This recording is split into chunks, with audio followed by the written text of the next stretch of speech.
Hello everyone! The girl is back after 3 months with Ace Attorney Investigations. Yippee. Finally came out today. I've never played it, so I'm very excited to try it out. Right. Wait. Oh, okay. Hello, XD. We're starting with Turnabout Visitor. Whatever that means. Hello, then. Hello, Fog. Where's the autopsy? We'll see if there's an autopsy. I don't think this is quite like the Ace Attorney that we're used to in the courtrooms. But we'll see. I don't really know much about this game, thankfully. I barely know any spoilers, so... As the resident Edgeworth, I gotta see them autopsies. Yeah. We'll see. We'll see if we get some autopsies from our beloved Edgeworth. Let's go! Oh yeah, is the sound okay? Everything old is new. Okay. Immediately an achievement. March 14, 1:16 AM. To make sure the defendant is found guilty. What other choice do I have? That's the job of a prosecutor, after all. That may be true, but why? Why go this far? Oh. Sorry, maybe I wasn't clear enough, but a guilty verdict is all that matters to me. No matter what the cost. Oh! That's an Edgeworth's room.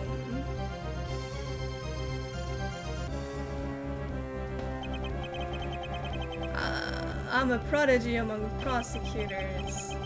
Always have been, always will be. He looks like he needs to be prosecuted, dude. What the hell is that haircut? And with the thing around his head? What? Thank you for the follow, Prismatic Queen. I'll I don't think that word exists. Anyway, 2 AM in the prosecutor's building. Oh! I know this BGM. I used this to study. Now I can tell which songs are from which game. Oh my god. Okay. It's hard to believe that I've been away from my office for a whole month. I have Detective Gumshoe has been keeping an eye on my office and keeping it clean. About that. The door is unlocked. Wait. Okay. Detective Gumshoe? What's the smell? It's very familiar. Blood? Oh no! All the books. Do you know how much of a hassle that is? What the?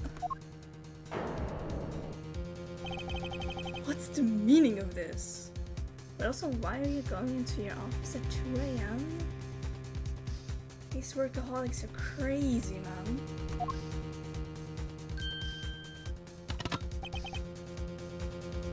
Freeze.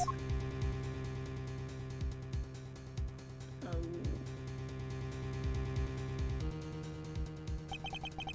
Identify yourself. Shut up.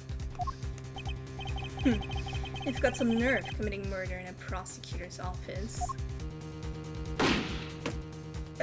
That's rude. What the fuck? He's bald! Yeah, that's like his second biggest criminal offense. Is that a threat? Let me make one thing very clear.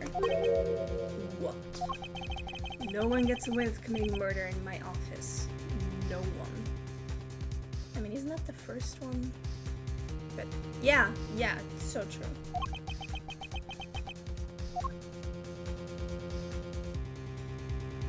He faded away. My name is Miles Edgeworth, and I work as a prosecutor in my local district. Little did I know that upon my return home after a month abroad, I would be thrusted into a multitude of cases and some very frantic and busy days.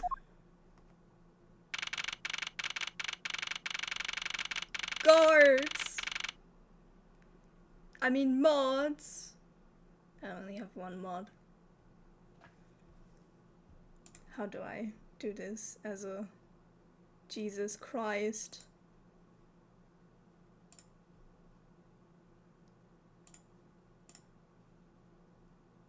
I'm used to the mod view.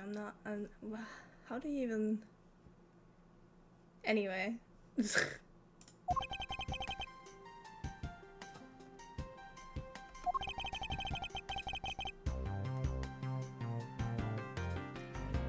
I finished photographing the victim's body, sir.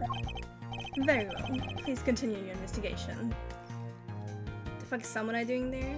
Edgeworth is a big fan of the Steel Samurai. So it's like if you have like your figurine of your favorite character at your work office, which, honestly, admirable. I don't know if I would have the guts to do that. Yes, sir! They look so cute. They're so bite-sized. Ah! Mr. Edgeworth, sir! Are you okay, sir? Keep it down, detective. This is a crime scene. It's Gummy Dick! When I heard that a murder had taken place in your office, I ran up here straight away.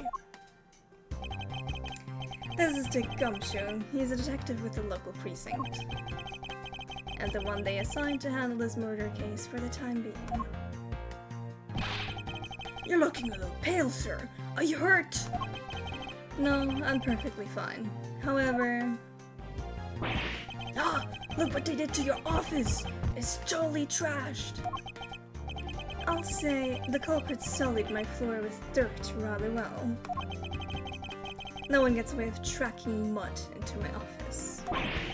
Whoa! Sounds like you're getting really burned up over this whole thing! This crime was committed in my office, so it is my responsibility to solve it. Oh, that's just like you, Mr. Edgeworth. Okay, time to do some investigating. Agreed.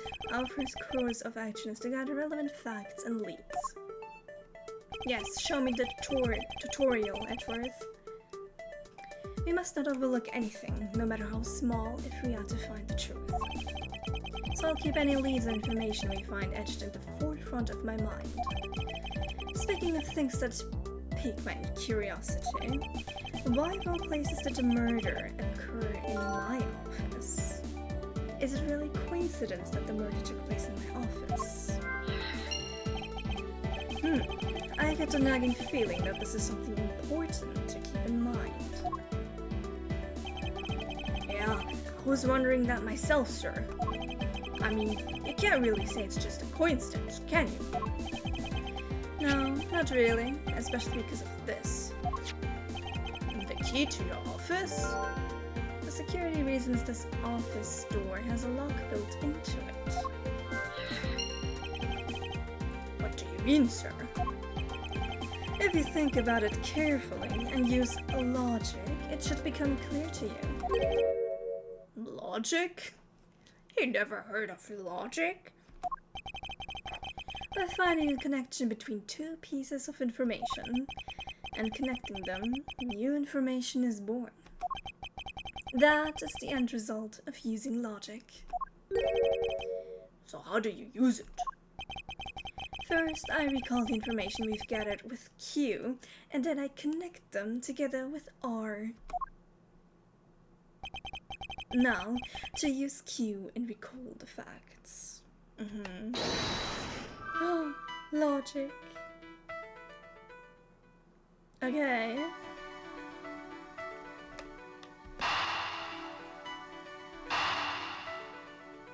I see.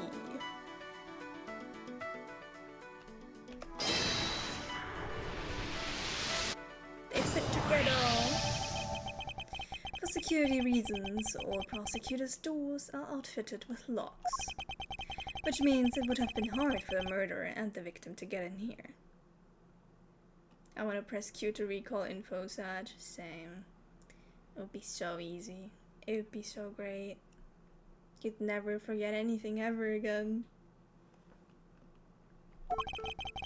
Ergo, it's impossible to dismiss the location of this crime as mere coincidence.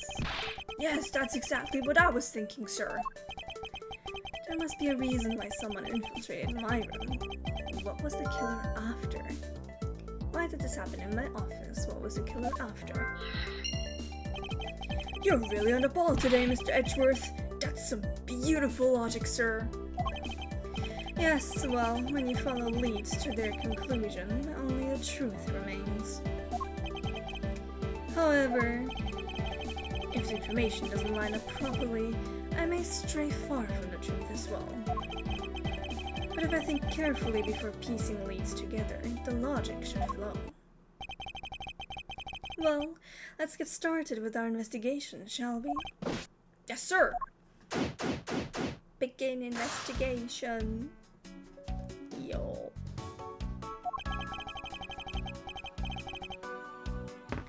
The basis of any good investigation is to examine everything, sir. I know that. And when I want to examine something, I simply use space when I'm next to it. Oh, if you ever feel lost and want to talk, just use R, okay? I'll give you great, precise advice as an ace investigator, sir. Something to try later if I have free time, I suppose. Wow! I can walk! I can walk in my ace attorney. Oh, that's crazy. Edgy looks so small. Yeah, he does. They're actually the same height here. I had Canon Gumshoe taller though. Okay. They finished photographing the body, so it should be alright to examine this area. I won't rest until I've inspected every suspicious looking nook and cranny. Yo.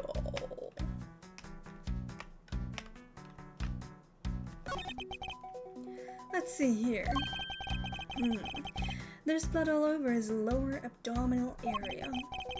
Looks like the bullet passed clean through his stomach area, sir. In other words, he was shot. Yup. And until the autopsy is done, I don't think we'll know much more than that. Please have the body sent to the morgue once they're done processing the crime scene. Bullet went through the victim's abdomen and the body was found around 5 a.m.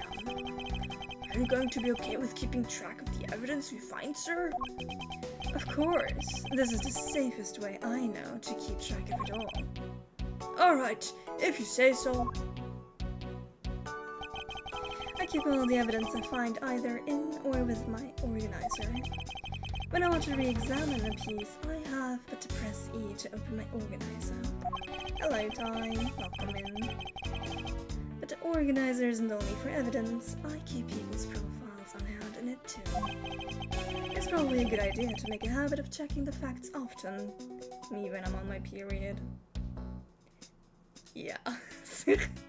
Yeah. Yeah. Exactly. Yeah, disaster. I don't believe it. I packed those files on these shelves so tight that not even an earthquake could make them fall off, but just look at them. At this rate, the rest of the files won't be able to withstand an earthquake at all. A problem, to be sure. Well, once the investigation is over, we'll put them back up on the shelf. Bestie, take out the book and show me what is written on there, please? No?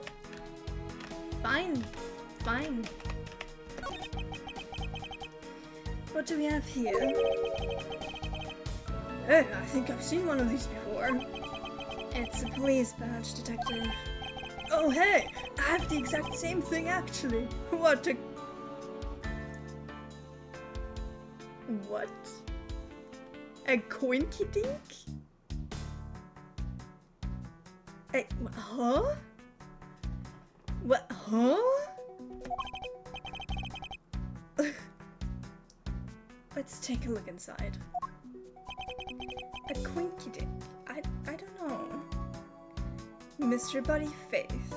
That is a wonderful name. Yeah, he sure knows how to pronounce coincidence. I wonder what he said in the original Japanese version, because what the fuck do you mean? It would appear that our victim was a detective, just like you.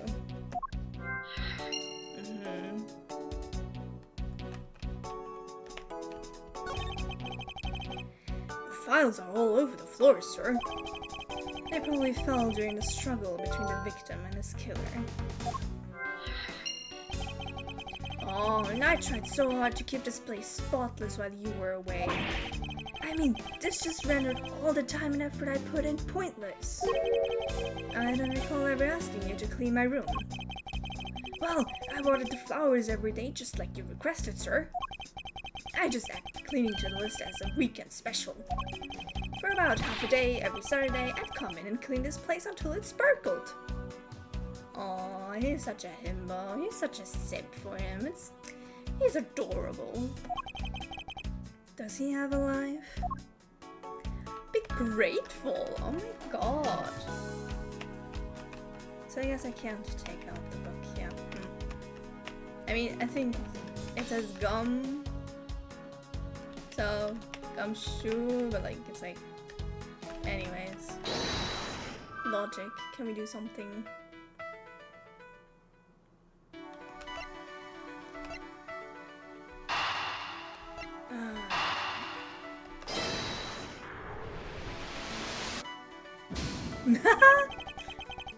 Not exactly shining example of the perfect line of logic.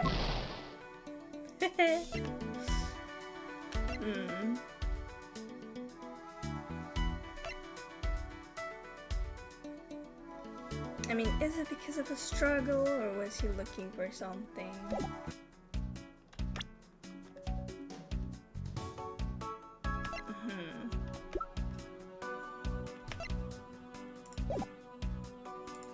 Right, here you say it.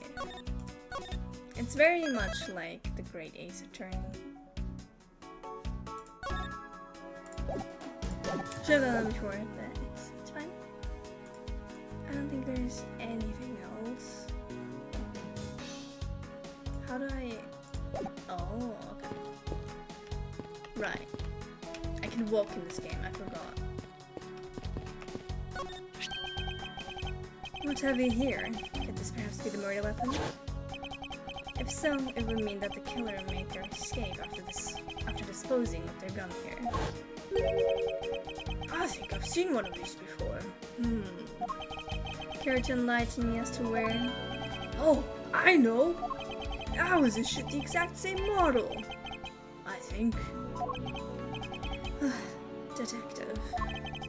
I don't really like guns all that much. I mean, they're really dangerous. But now that I think about it, you do see this model around the precinct a lot, sir. I don't use mine much except in emergencies, so that's why I didn't recognize it. So it's the same type of revolver as the ones used by this precinct's detectives. Okay. I seem to have gathered a few pieces of pertinent information. Now to calmly use some logic and figure out if any of them are connected to each other. Okay, so he tells you. He tells you. Så här är det Tommys och detektiv i återförråden.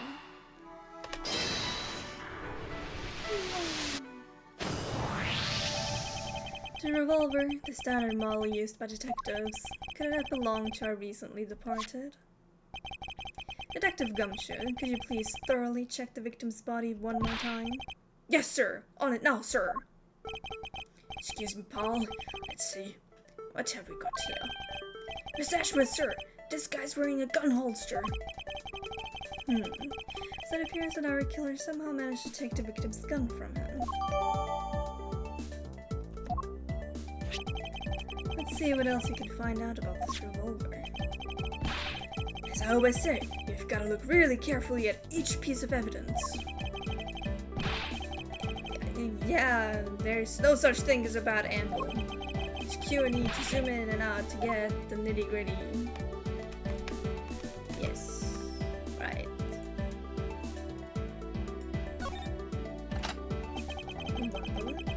Looks like only one round was fired from this.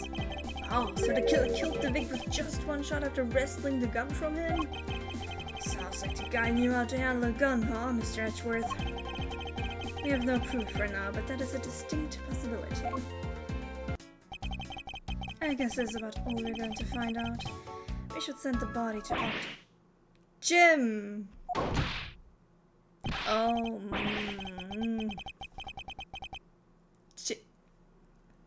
this dude. Autopsy, yes! Soon! Why, oh why? How could this have happened to a guy like you? Are you alright? Don't touch me! Leave me alone! Just let me be! Sorry, but I can't do that. The investigation is still ongoing, so please refrain from touching the body. The body? The body? Don't talk about him like he's just some lump of flesh. Look at him. Jim looks like he's just turned in for the night. Sure. Just in a blood-stained suit, Paul. Where are my manners? I'm sorry, but he looks gay, so I'm trying, okay? Aren't you that prosecutor? Why, yes, I am. I'm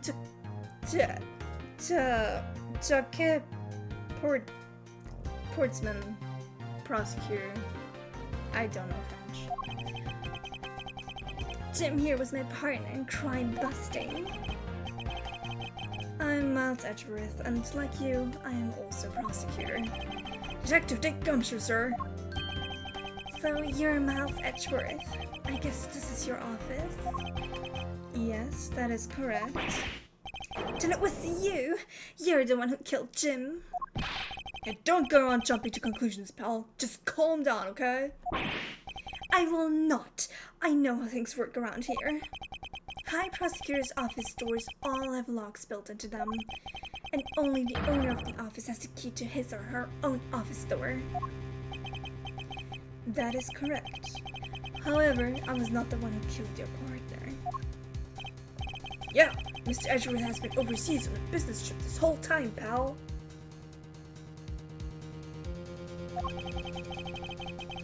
And the key to the door was with me the entire time, okay? So the only one who got in here was me. You're digging your own grave, buddy. Don't say that. Wait, that means... I'm not sure what that means. So it was you, then? You're Jim's killer? No way, pal. You got it all wrong. Everyone calm down. Mr. Portsman, correct? If you're a real prosecutor, you should know to stay collected. The investigation has only just begun. Isn't it too early to be drawing conclusions? Alright, I get the point. You're right, my mistake. I tend to get a little too hot-headed sometimes. You sure are one cool customer though, Mr. Edgeworth. What do you mean customer? I've heard all the rumors about you. You're the great genius prosecutor. You're something of a legend, you know. Anyway, let's call it truth and work together, okay? Now, how about a handshake to seal the deal? A pleasure to work with you. You guys were conducting your investigation, right? Sorry for barging in like that. Carry on then. It's your room after all. Thank you, I intend to. I just want a little more time to say goodbye to Jim. You there? Sir.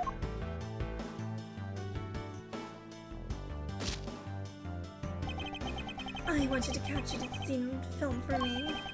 My final farewell to my partner, Jim.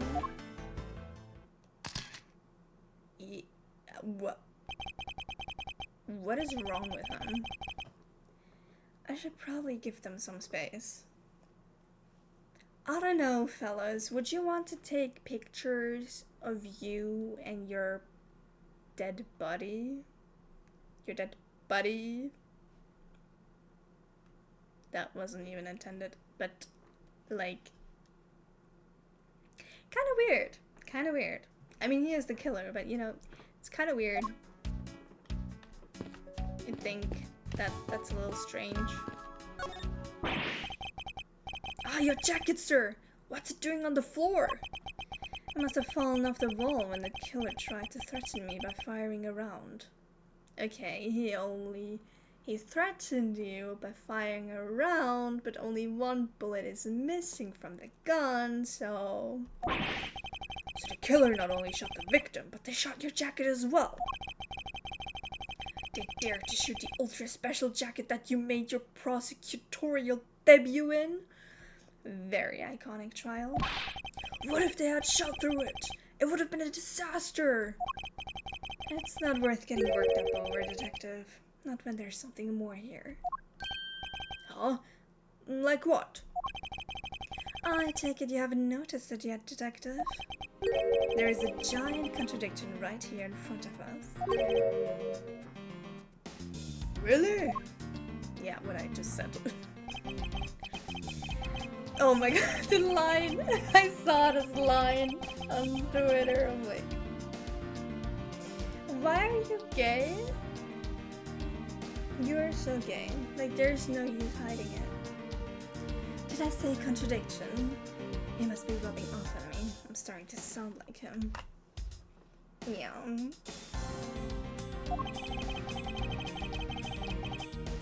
But I have my own methods and I will conduct this investigation my way. When the scene before me contradicts a piece of evidence or seems off, that's when my deductive skills come into play. First, I have to find the spot that holds the contradiction. This is it. This bullet hole is where the contradiction lies. I spot something that's off. I should point my cursor and press R with conviction. And when I have found sufficient proof to prove the contradiction, I present it. This is how I do things.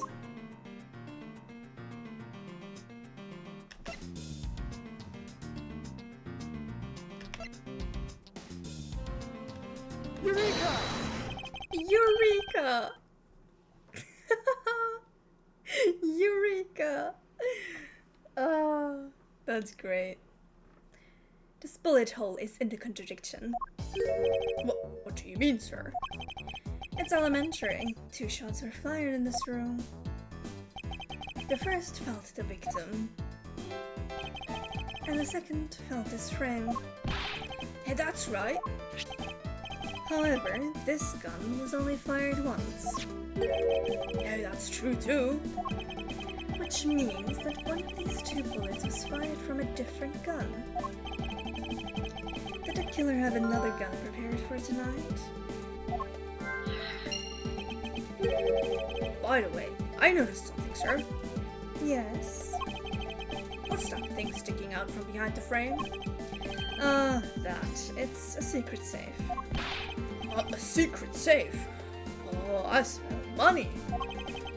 I'll spare us the trouble and just say it. Nothing like what you're imagining is inside. Now, if you could kindly move this frame out of the way. Now, roger that. Achoo! Talk about dusty. I suppose that's what happens when I'm not here to test it once in a while. I had no idea there was a safe here. I'd kept it clean for you, sir. So when did you put this thing in? It wasn't something I had installed personally. Every prosecutor's office has one. Really? I had no idea. Well, only prosecutors are supposed to have knowledge of their existence. So, what's inside, Mr. Edgeworth? Right now, nothing. We only use them to store especially important evidence when the trial is in session. That's it? Talk about squashing my hopes and dreams. Yes, only prosecutors like that. I won't rest until I've inspected every suspicious looking nook and cranny. Yeah, that looks suspicious. Now this is odd. You found something, sir? This keypad, don't you find it to be a bit too clean? Yeah, there's a thick layer of dust all around it, but not on the keypad itself. You there, the forensic scientist. Yes, sir. Could you please dust this area for fingerprints? You got it, sir.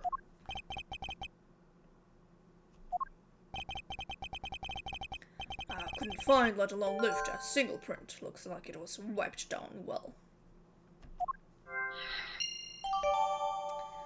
Well, that means that someone with the knowledge of a prosecutor, with the knowledge of a safe being there, so being a prosecutor, did that. As I thought, it appears that logic is the only way around this setback. Time to rationally and calmly connect the dots with the information we have. Yes, let's use. Wait, there's no more.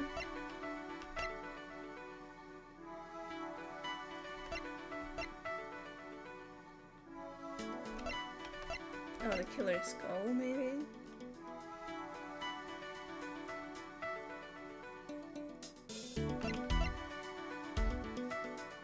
Oh, that would be strange. Why would he? He's not even working on a case right now.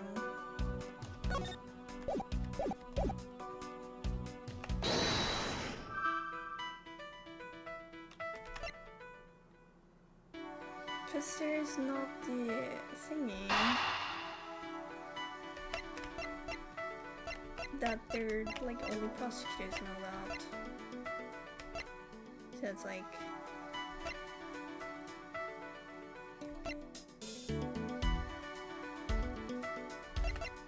I don't know. I guess let's try this.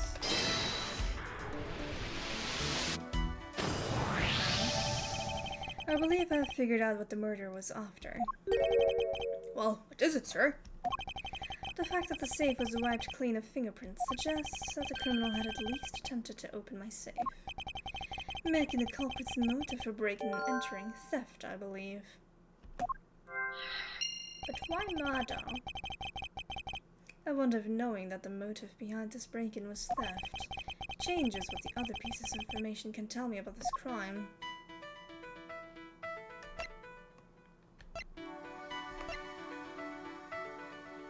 I mean, since there was signs of a struggle, he probably didn't bring a gun. But does the thing... where is it? Well, it went clean through the victim's abdomen. Then that's weird.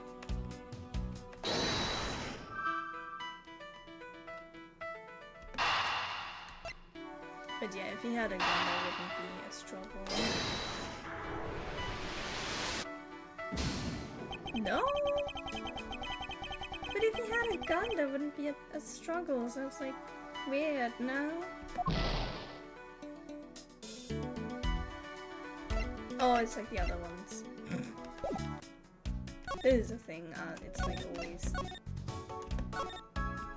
I don't want to use unnecessary points.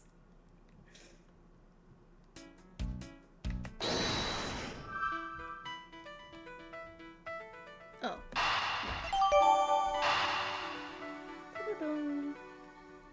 Real Matt on guard. Thank you for the follow.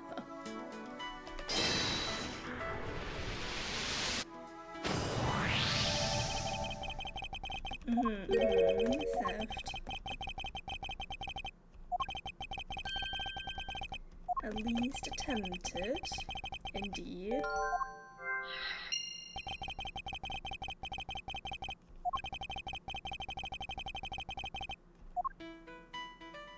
I mean, it immediately puts you here. So, possibly, let me save here.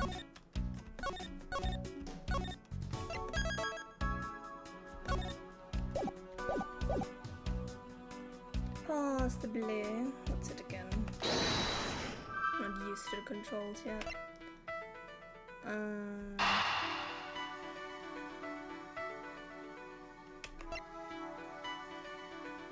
Like, I don't know. As I said earlier, it could be like it's looking for something. There's a possibility that the files displayed on the floor are not the result of a struggle between the victim and his killer. Oh, you mean like it could be from when the killer tried to find something, sir? Precisely. We need to figure out if any of the files have been stolen. Yes, sir. I'm gonna shelf files that you've never seen before, even at a library. Sure. Let's give that a try. Why do all the good ones always die young? Surely you must ponder that every once in a while, Mr. Edgeworth. Hey lawyer dude, how's finding the killer who killed in your office going? It's going pretty well. He's sitting right there.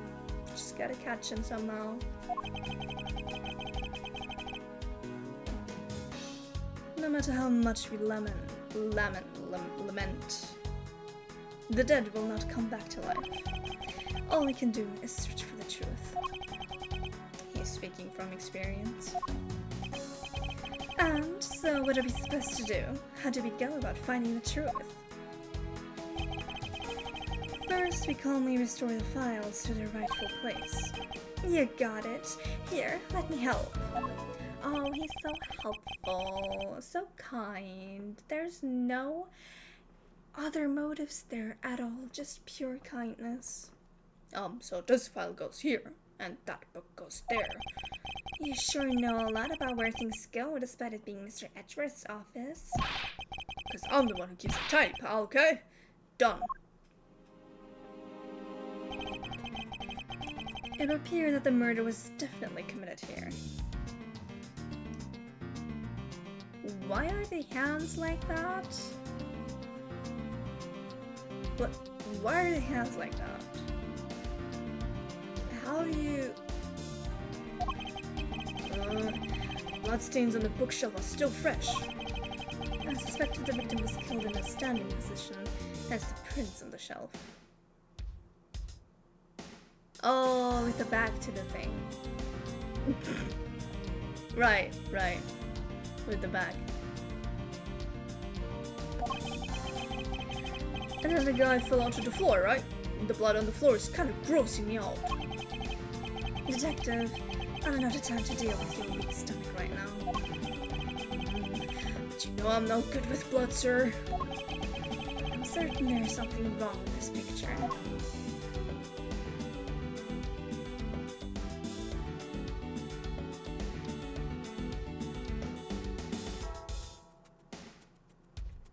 Well,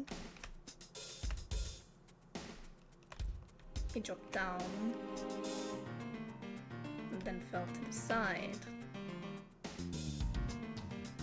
And he has the blood on his hands.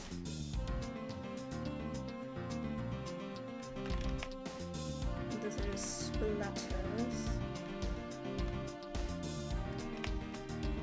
But nothing's here. I don't know.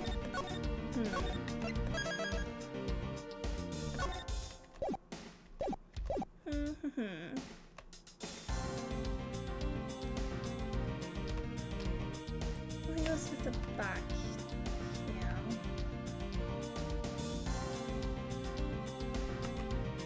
That's kind of weird.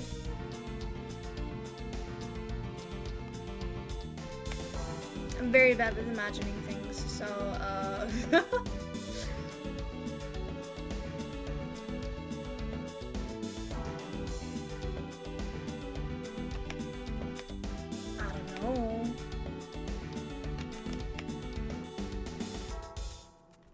think this is weird. But the fact that there's nothing here and there's stuff over here, as I said earlier. I want to take out the books out of here. And yeah. Let's see here, because there's no blood splatters here, even though there's some here. Wait. Here?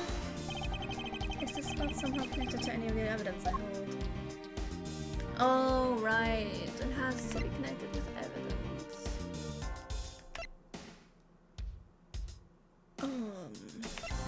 Gun.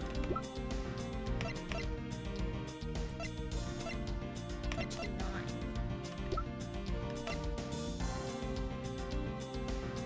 Oh, because there's no bullet hole there. Right?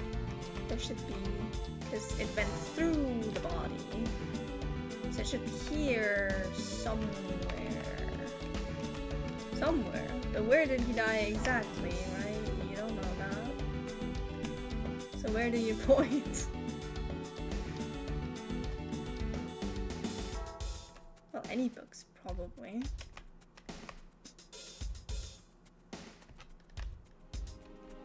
He was shot around here then. So let's try. Did I save? I think I did. Eureka!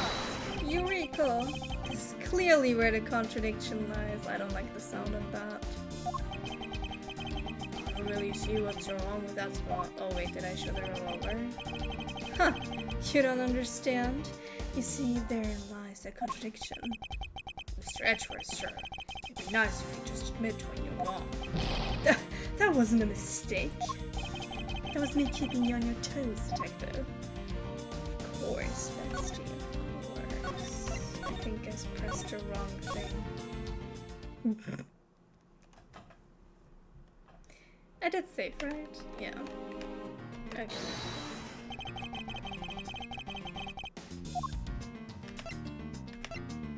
And I think I presented that. Or did I present the revolt? I don't remember. Oh my god.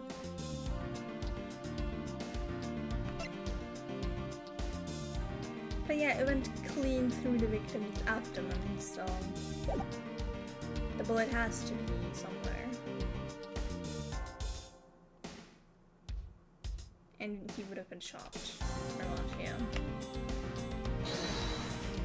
So it's weird. Why does it not work?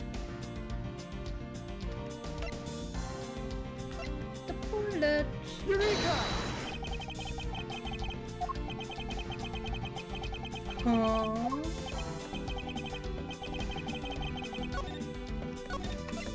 Then what? What's the logic here? Edgy, bestie.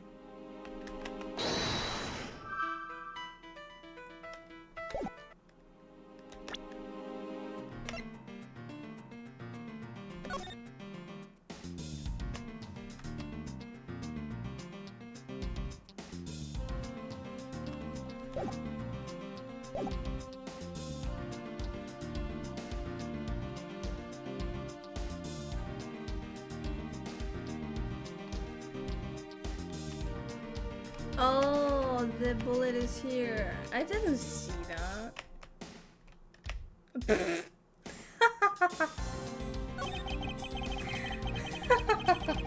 Okay. That's kind of pathetic. Oh well. I'm new to this. So this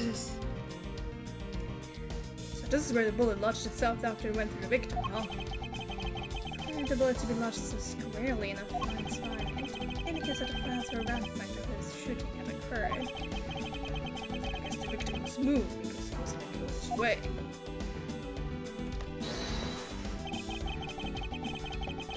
A bullet hole.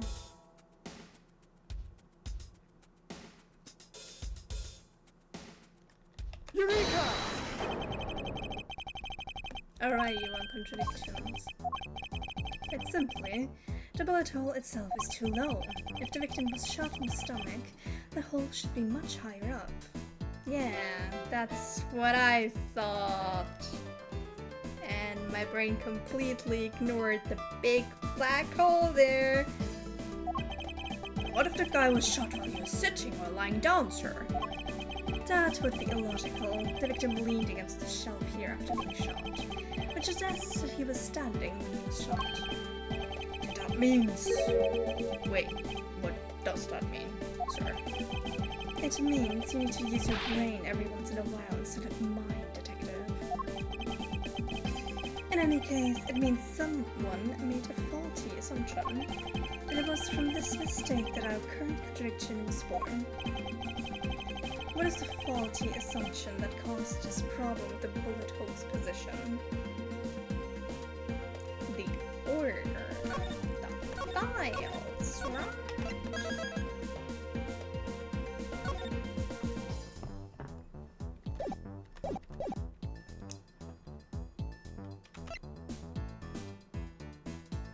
Oh, what is the faulty assumption that caused this problem with the bullet hole's position?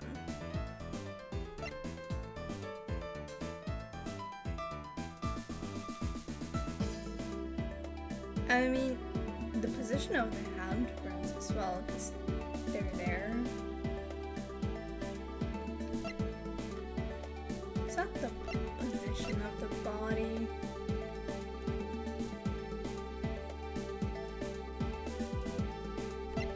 The handprints, right? The position of the handprints is what's causing this problem. We couldn't be in this dilemma if the handprints were closer to the ground. The handprints are where they are. Top. Yes, you are quite perceptive, which is why this is not a viable hypothesis. Oh, so it was just a what if, then what's the right answer? You still can't figure it out? Allow me to explain. Yes, please, sir. Guess you didn't notice the slip up. Although, at this point, I shouldn't be surprised.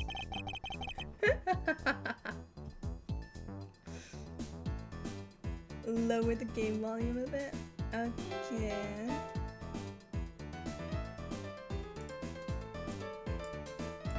Oopsie daisy. Penis.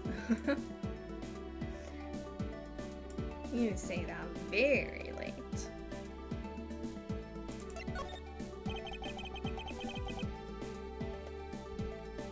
I believe the order of the files is a bit off.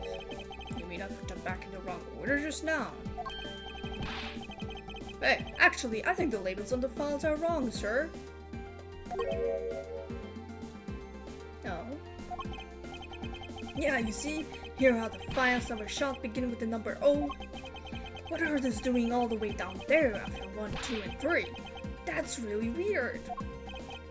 Actually, the way they are organized now is the correct order. They're exactly as I see them in my mind's eye. But the numbers are all out of order. Those white binders are special, so they're arranged a little differently. But from this, we know that the files were not in this order when the crime occurred. Uh-huh, so that's it. I believe the killer made the same incorrect assumption as you just did, Detective. Let's rearrange the files in numerical order and see what we find out.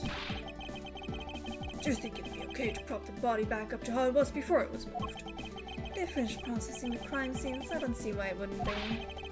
If you please, Detective Gumshoe.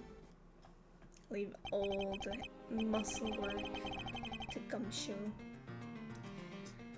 As I suspected, the bullet hole is now where it logically should be. Yeah. And there are the books on the right here that say Gumshoe. The killer went through my files first before shooting Mr. Faith. And then put the files back in numerical order, I guess. Exactly. And then proceeded to shoot the victim. Why would someone kill a man and then look through your files one more time? Puzzling indeed. The files were thrown into disarray twice, once before and once after the crime. Why? Edgey updates any autopsy reports yet? No, it's only been the one autopsy report so far. Welcome in, Dee. Now the crime scene is as it was at the time of the murder. Time to give it another look. Yeah, man. That threw me off. Well, now we can look at this, which has been bothering me for an hour. This. What is that? Why does it say gumshoe on there in blood? I'd say that's some incredibly incriminating evidence. Yes, indicative of criminal activity indeed. No, wait, there's gotta be some mistake. Miss Edgeworth, sir, help me! Say something, sir! It appears that one of my files was stolen. The OH. Is that all, sir? What about me and my situation? Is this what the killer was really after? The O file. I see. Looks like Jim was able to leave us the name of his killer in the end. And this most important message managed to reach us. I'm telling you, it wasn't me! You can't be terribly pleased to hear that your beloved partner's the guilty party. If you're going to accuse Detective Gumshoe of being the culprit, I sincerely hope you have some more proof to back it up. Jim's words, they're more than enough, wouldn't you say? If that's how you want to play it, then at least allow me to understand your reasoning.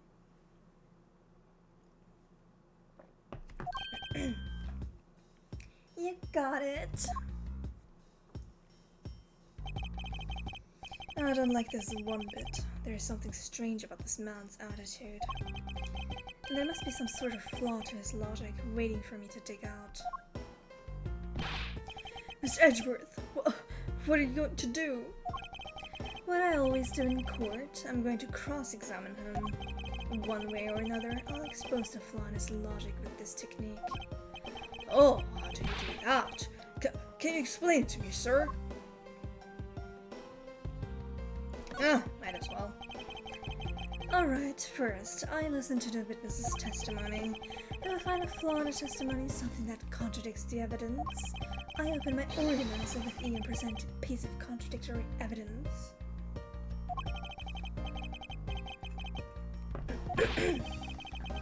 Oh my god. It's not like there's gonna be a flaw in their testimony every time, right? Correct, and at those times I had to press the witness with Q. Sometimes by pressing, I can draw out new information and new or modified testimony. I think I'll get it, sir. I'll be sure to try this technique out during investigations too. Very well, I'll even show you how it's done. Now watch carefully. I just wanted to hear his explanation to him. Detective Gumshoe, you stole Jim's gun from him and shot him dead. Furthermore, you messed up the files to make it look like you had committed theft instead. That's when you moved Jim's body that was sitting in front of the bookshelf. But thanks to that, you didn't notice the bloody letters his body was hiding. And it will be by his final words that you will be brought to justice. Can't stand him. You intend to argue that the victim's dying message points to his killer. I can hear Jim's voice, and he's calling for his killer's arrest. Are you sure you're not mishearing his words, Mr. Portsman? There is no way Detective Gumshoe is the culprit here. I will find the flaw in this man's logic and expose it with credible evidence. Rebuttal. Oh, I see.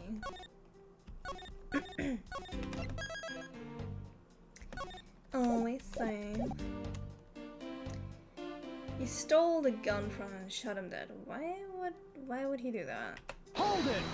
He has a gun of his own. You know, there's something I've been meaning to ask. What is it? Why do you call the victim Jim, when clearly his name is Buddy Faith? Isn't it obvious Jim is the perfect name for my companion? Ducky and Jim. Don't those two names go together like peanut butter and jelly? I don't think peanut and butter and jelly go together that well. I never tried it, but just imagining it, I don't think it tastes good. But Jim isn't even close to the guy's real name. Well, JK and Buddy just sounds off somehow. Besides, he was the third of a bunch of guys I decided to nickname Jim. Huh. He talks about the victim like he was his pet. Mess up the files to make it look like you had committed theft instead.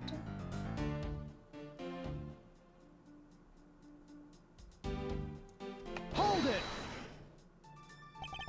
Do you really think it was necessary to shovel my shelves twice to do that? That's true. Okay then, maybe his real intent was theft. Hey, are you accusing me of stealing something from Mr. Edgeworth? It's a possibility. Maybe your salary has been cut so much that life is getting a little too rough to handle. Oh, you know that I eat 3 square meals every day, pal. Okay, so all 3 of them happen to be instant noodles, but... Oh no! That is not a very balanced diet. Poor thing. What an evil prosecutor you were paired up with. And what a motive, no? He would never.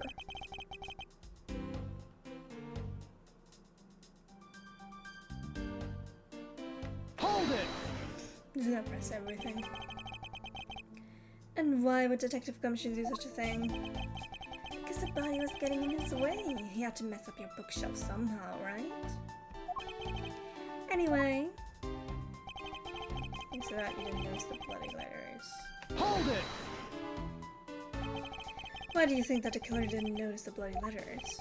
The body was covering it quite well, wouldn't you say? That's how he missed it.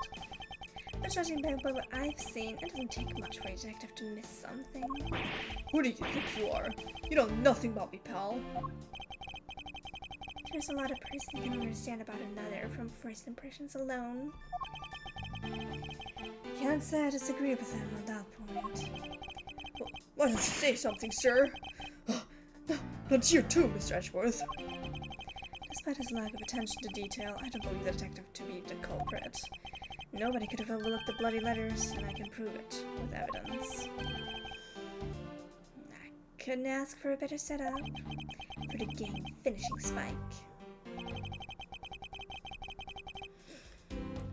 I don't know, what do we have?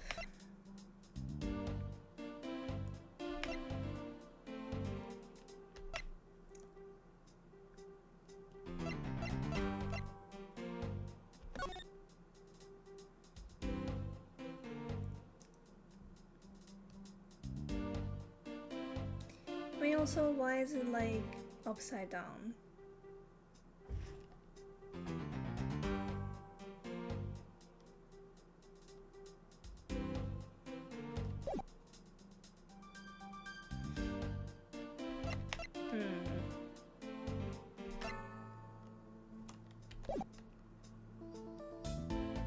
Hold it!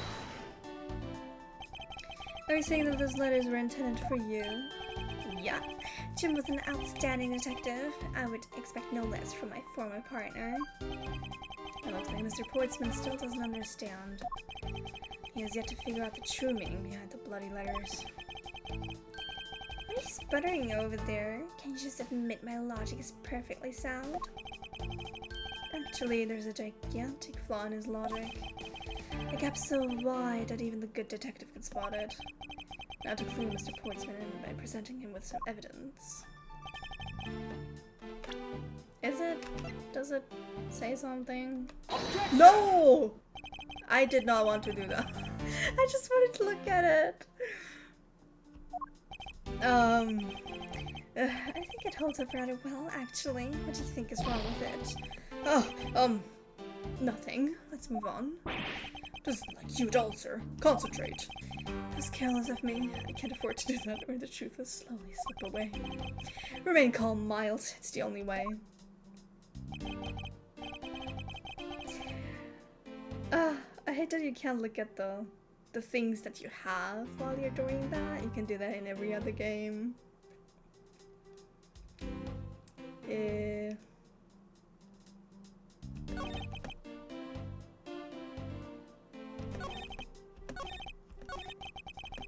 Let me just look at the thing. Okay, space. I mean, there's a file missing.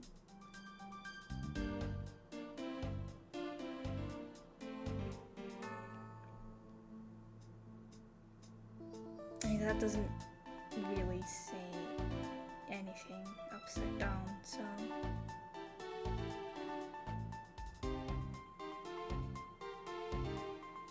Or no, it could be a J and a Jacquet. What's his name? What's his name? Portsman? Jacquet? If the killer is supposed to miss it, how the fuck does he miss the letters by stealing the file? Yeah. That is cool.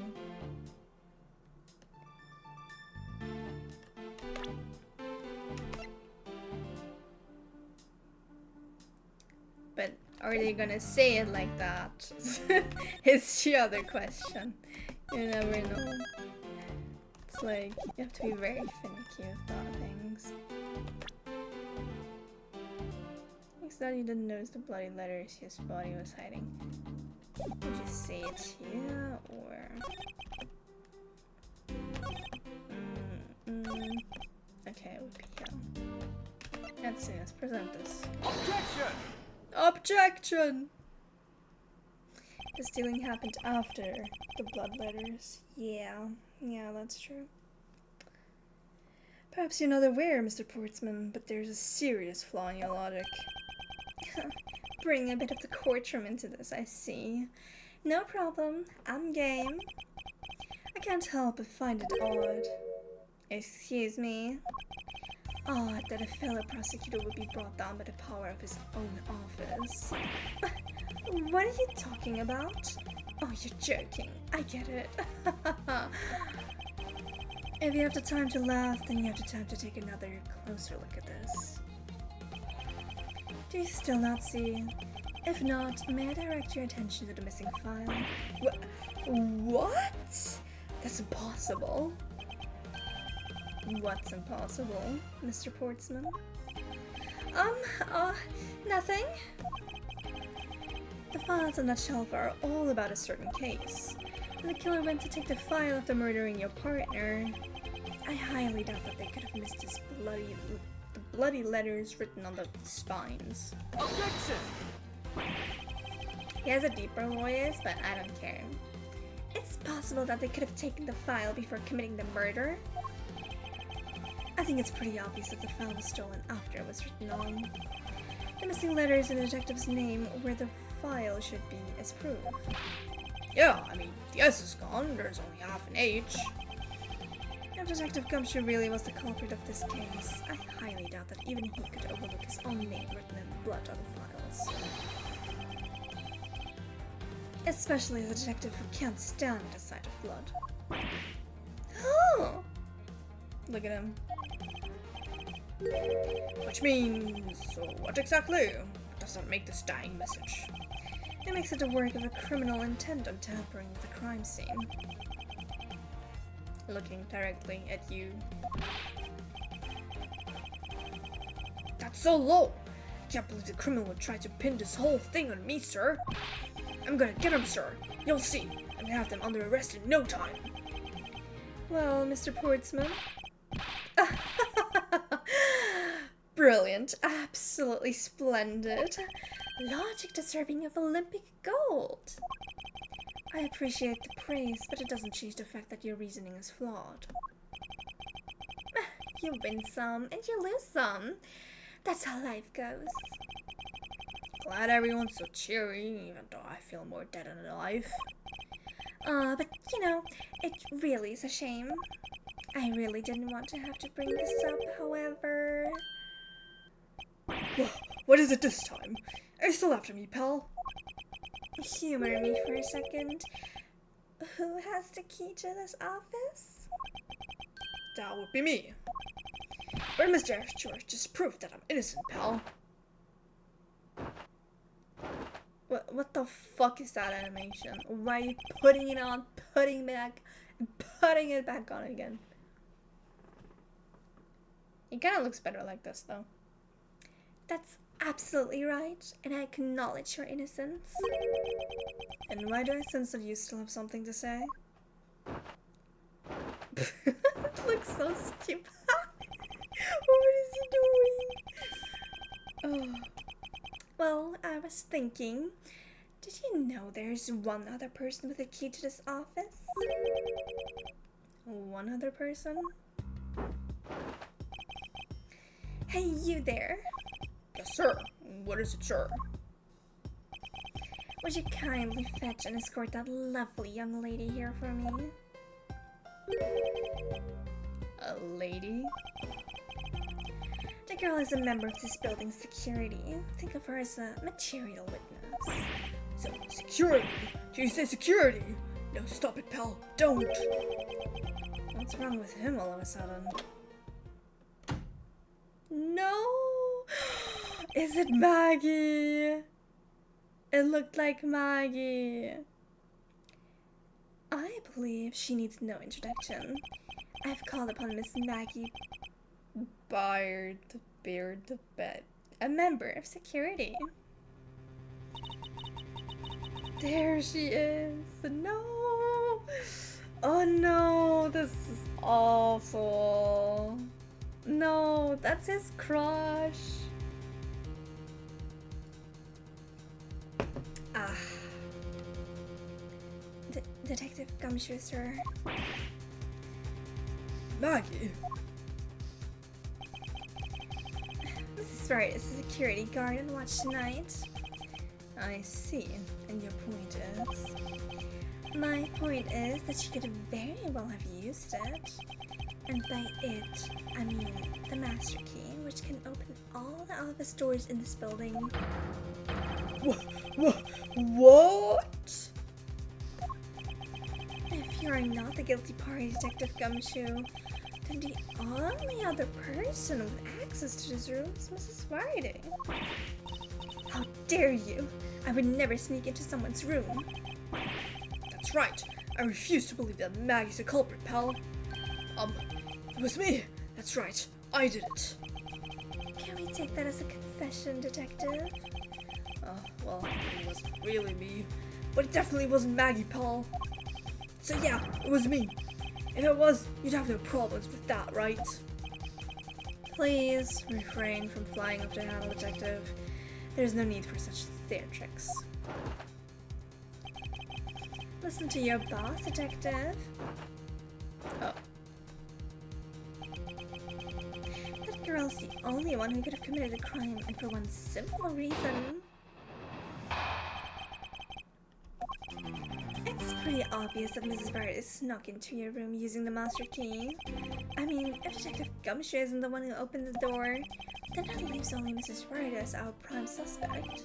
On top of which, she knows our good detective, doesn't she? Making it all the more probable that she was the one who faked the dying message. So you're saying she used the master key? Incredibly incriminating evidence, wouldn't you say? That's what you claimed about the evidence earlier as well. That was then, this is now. The flow of a good match always changes during a rally. It's all about your reflexes and reaction time, especially for an athlete like me. I wonder if there was anyone else other than Miss Wright who could have used a master key. Seems that the only way to get Mr. Portsman to give me more details is to press him. I wish his arms get dislocated each time he does this movement. Yeah. Yeah. I can also dislocate it for him. Hold it! Press everything. I assure him Mrs. Bright is the only member of security who could have used the master key. There's only one person on staff at this time of night, and tonight she's it. Isn't that right, Mrs. Barty? That's, true, but I wasn't able to use the master key at the time of the crime, sir. he wasn't able to. What's that supposed to mean? Yes, moving on. I'd hate to get sidetracked by something unrelated. What do you mean, unrelated? I want to hear what she has to say, pal. But you can't really trust her not to tell lies. Plus, I hate wasting time, then why are you wasting all of our times? Yes, ask for more details. Not so fast. I too am interested in hearing what Mrs. Barrett has to say. Didn't I just say it'd be a waste of time? We don't need to hear her lies. I'll be the judge of that, Mrs. Barrett, if you please. I discovered that the master key was missing at around 1 AM, sir. What do you mean missing? As in, it wasn't anywhere in the security booth, sir. The killer must have stolen it. Mr. Portsman, I believe this to be an important piece of testimony, don't you? I can't believe that someone like you would be taken in by such words. I'm not lying, sir. That's like her third time to be under suspicion of murder. It's quite funny. Her luck really is something. If that's the case, then I'd like to know why you have the master key now. I don't quite know. It just reappeared all of a sudden, sir. A likely story. And where's your proof that the key was stolen to begin with? I bet you just forgot where you put it and then found it again. I never lose things. I can practically guarantee that. With me, if something disappears, it's usually because someone stole it. Yeah, Paul. Trust me, you don't want to test just how bad her luck is. Unfortunately, I can't deem this piece of testimony as conclusive. Glad you agree, Mr. Edgeworth. But, still haven't established Maggie's motive for breaking into Mr. Edgeworth's office. Her motive? Didn't we already establish that it was theft? I mean, the culprit clearly went through the bookshelves and at least tried to save. How would she know about the safe? It is as Mr. Portsman says, Detective. I can't ignore the fact that all the evidence points towards a motive of theft. But I'm done taking blows. It's time to counterattack with a few facts of my own. Thievery.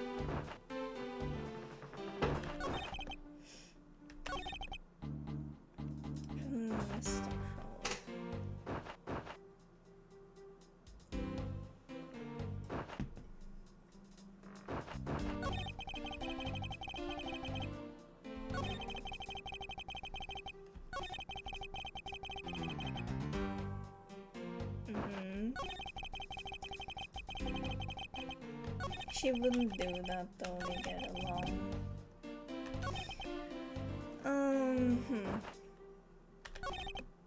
Her intent.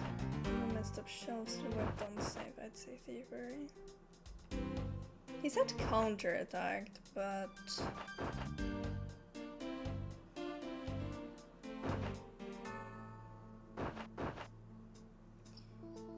maybe with like the knowledge that it's only known, each prosecutor has one in their office, only they know of them.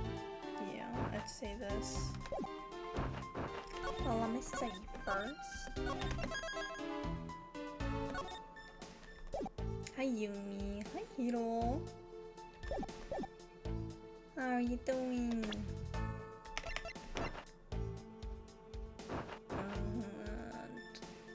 Objection!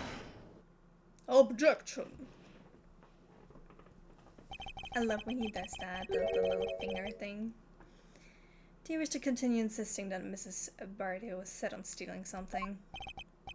Why not? It's the truth after all. It was also by your logic that we came to the whole thievery conclusion anyway. That may be, but you must also be aware of the fact that the safe is a secret safe. The existence of which is only privy to prosecutors. Ah. I find it a little hard to believe that a hidden safe was a part of her cunning plan. But she could have found it by accident while she was turning everything else upside down. I highly doubt that. I'd say the culprit knew exactly what they were looking for. After all, only the bookshelf and the safe were targeted.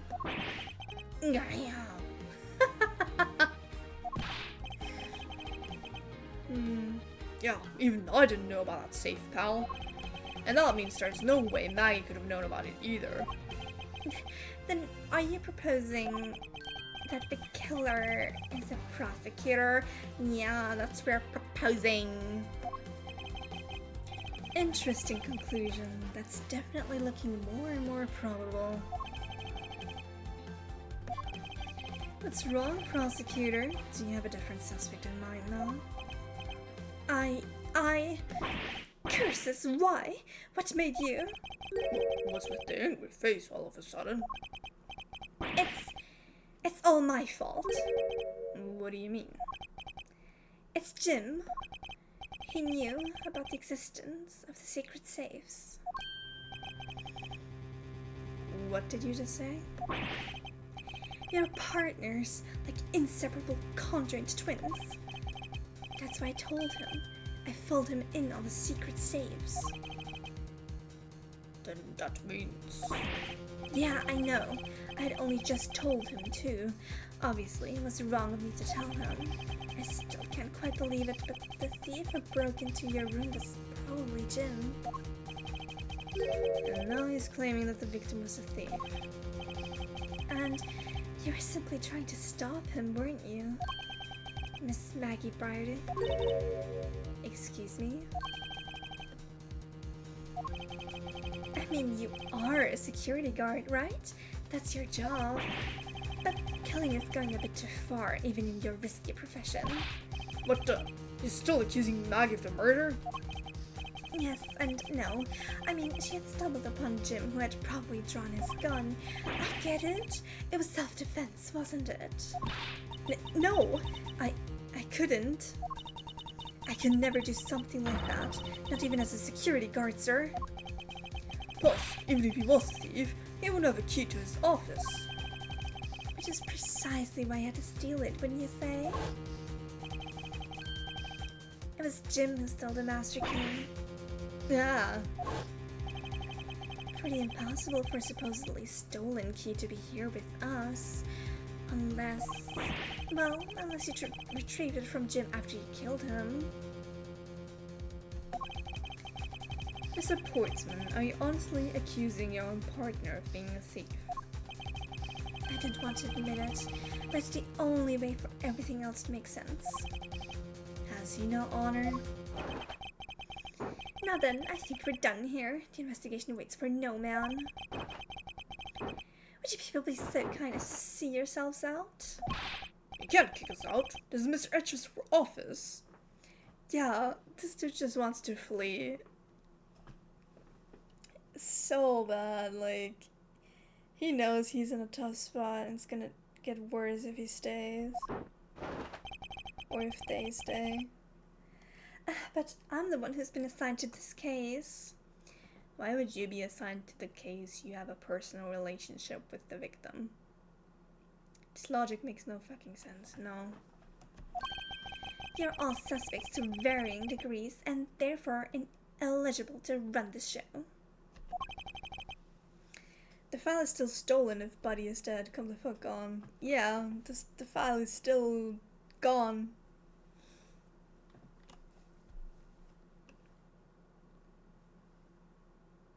And it was a bullet wound. Where's the gun, huh? Where's the second gun? Oh, he's stomping. Listen, pal, how many times do I have to say this? Maggie can't be the culprit. Detective Gumshoe, calm yourself. But sir... We have no choice but to accommodate his request for now. Thank you, Mr. Edgeworth. At least one of you understands. Now then, if you could remove yourselves from my crime scene, I'd be most grateful. It sure is your crime scene, yeah. Huh. Mark my words, Mr. Portsman. We will meet again. If that's a formal request from the legendary prosecutor himself, then I suppose so. Now don't disappoint me, you hear? To be continued. Damn. This is one of the longer tutorial cases, I suppose.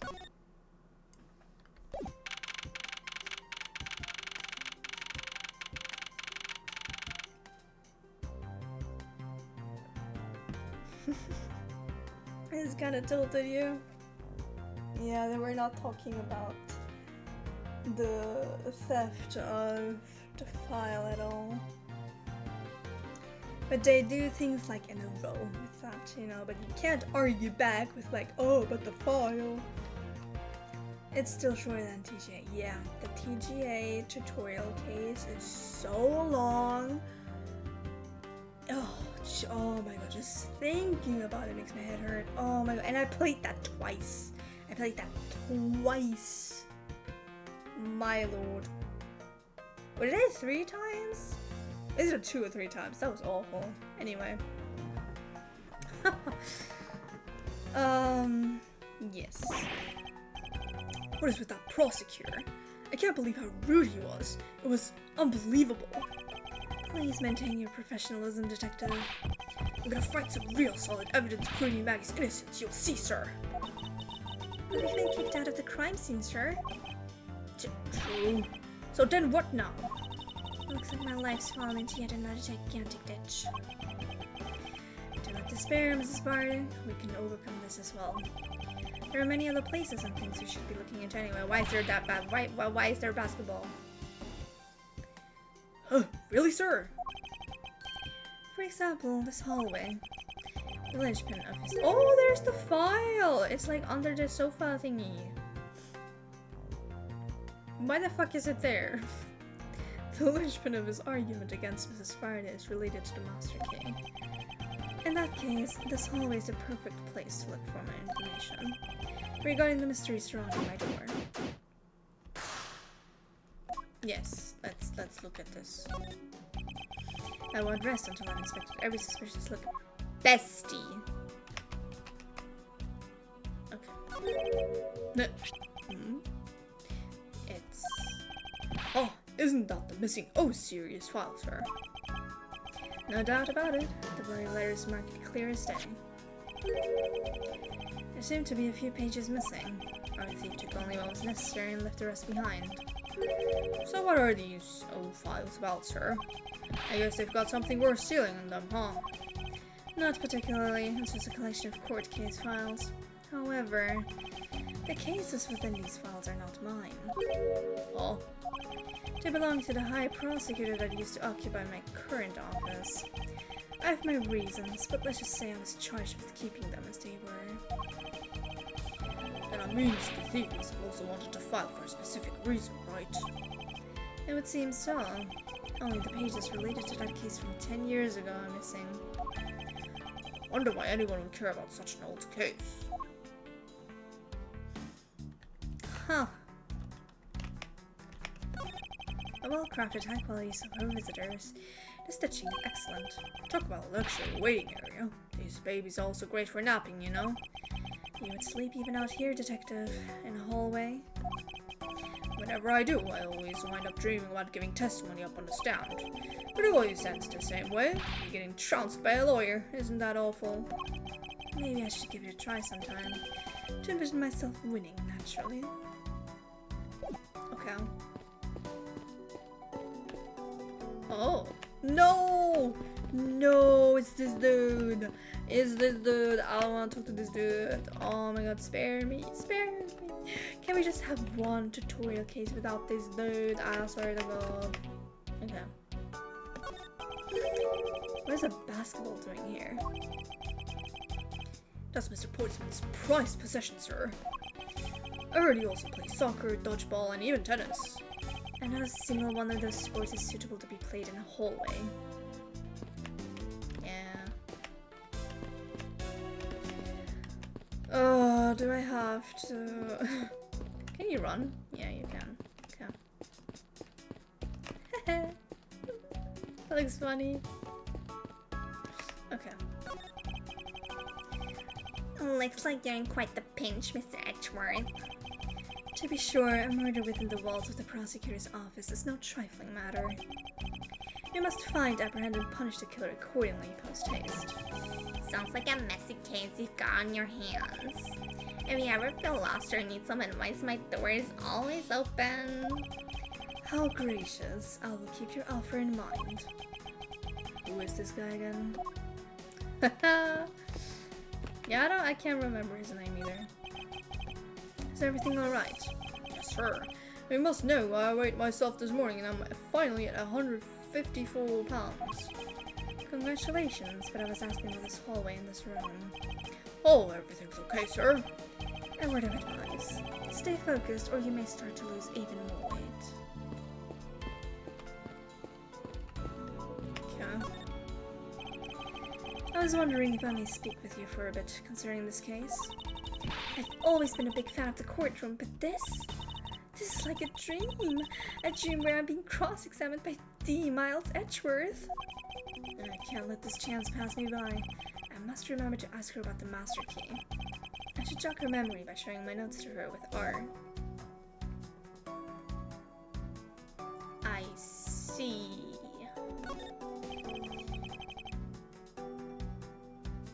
Have you ever met the victim before? Well, I've seen him a couple of times before when I had to go to Mr. Portsman's office. Mr. Faith was always playing basketball with Mr. Portsman, sir. Oh, that sounds like fun. Just once I'd have loved to play with them. It sounds fun, but the only person ever taking a shot was Mr. Portsman. All Mr. Faith ever did was pass him the ball, sir. On second thought, I don't think I'd have fit in all that well with them. Miss Maggie Bird, correct? I take it that you're an acquaintance of Detective? She was under my supervision back when she was still on the force, sir. One day she got caught up in a murder and things started going downhill, so she quit. But I owe a lot to Detective But I owe a lot. Blah! Okay. But I owe a lot to Detective Gumshoe for introducing me to my current employer. Or so I thought until a few hours ago, right before I was about to clock out for the night. You got caught up in this whirlwind of a case, correct? Don't worry, my whole life has been nothing but a whirlwind of bad luck and failures. Since I was 6 months old when I fell from the 9th floor of my apartment building, I've been hit by all sorts of vehicles, gotten sick from all sorts of foods, failed at almost every test I've taken, experienced almost every kind of disaster, and now I even managed to be named a criminal just when I've become a security guard. That's a lot to go through in one lifetime. I know! And just when I thought I'd finally found my happiness, I wind up getting you and Detective Gumshoe involved in my bad luck. You don't need to worry about me, Miss Barda. Nor do you need to worry about yourself. I will solve this case and prove your innocence. All I ask in return is for your cooperation. Yes, sir, Mr. Edgeworth. You can count on me. I'll do all I can to help. Detective Gumshoe is such a funny name. Yeah, Dick Gumshoe. So when did you discover that the master key was missing? By the time I realized it, I think it was around 1 AM, sir. It all started when I was born. Yeah, basically.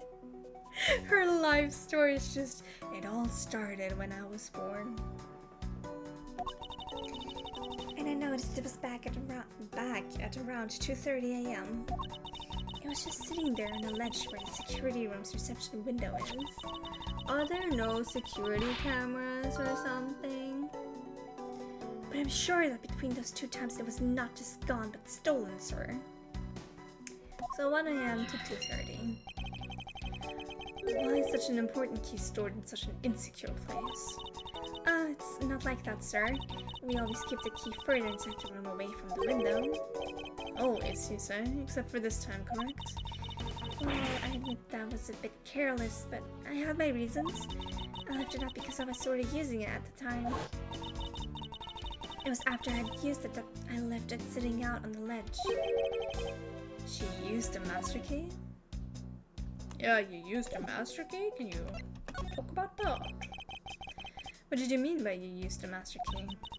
Oh, I had to use it to open the door for this prosecutor who had forgotten his key. I wonder who that was.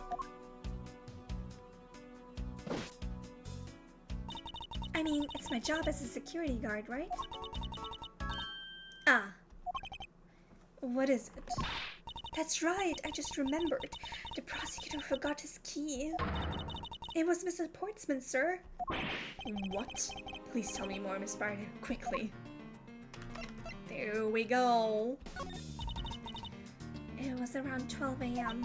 Mr. Portsman had forgotten his office key, so he came down to security, sir. And that's when you loaned the master key to him? No way! It's against regulations to loan the master key out to anyone. I walked with Mr. Portsman to his office and opened the door for him personally, sir. I see. And then, what happened? What happened after that? Well, he called for me to come close up his office as he was leaving to go home. That was around 1:30 a.m., I think.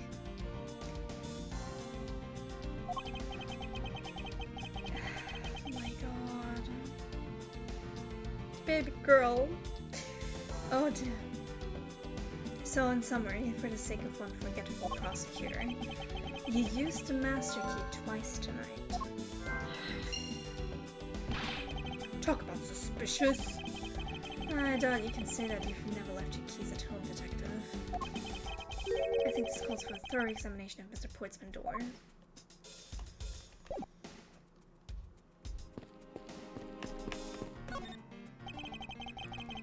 I won't rest until I've inspected every suspicious-looking nook and cranny.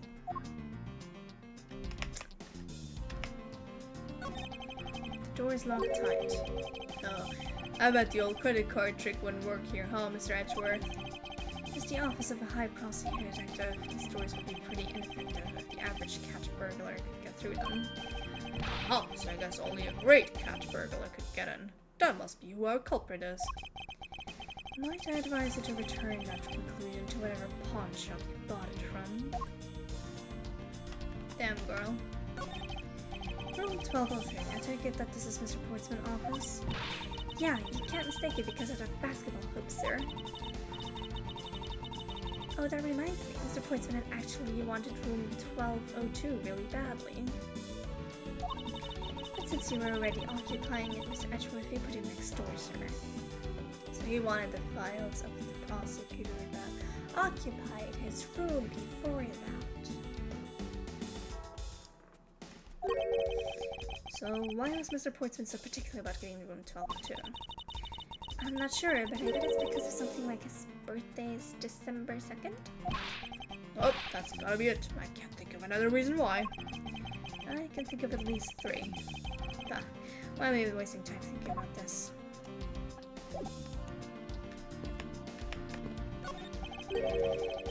What is a basketball hoop doing here? It just used to be just outside next to the building a long time ago. So when and why was it moved indoors? Well, I don't remember exactly, but I saw one of the officers drag it up here recently. Drag it? I heard that it wouldn't fit in the elevator, so the poor guy had to bring it himself. All the way up to the 12th floor? They're crazy. Yeah. Then let's take another look. I mean, it's Mr. Portsman's personal basketball hoop. I can't believe you put something like this in the hallway of a prosecutor's office. But, you know, it's actually pretty useful, sir. I haven't gotten lost trying to get to your office since it's been here. How long have I had the same office and yet you still managed to get lost?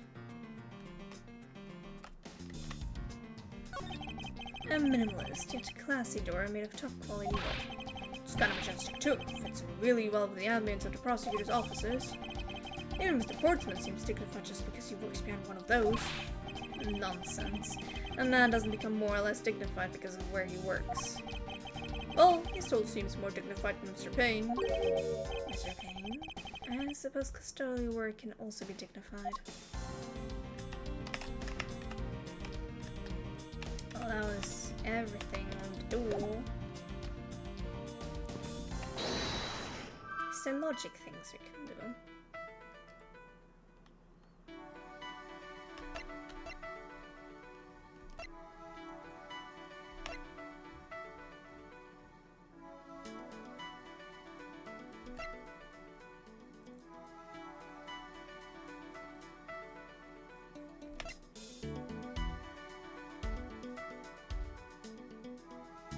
But if the...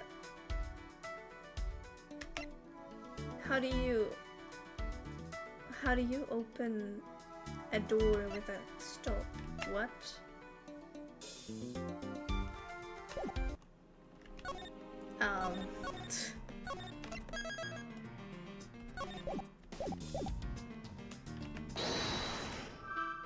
Let's see, that is a little weird.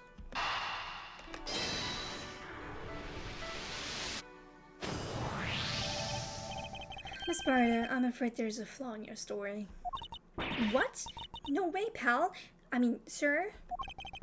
You said that you locked up Mr. Portsman's office at around 1:30 a.m., correct? However, the master key had already been stolen at that time. Wow, nothing gets by you, Mr. Edgeworth. You saw that contradiction like a pro. I totally forgot all about that. But thanks to you, I remember it now. You're right.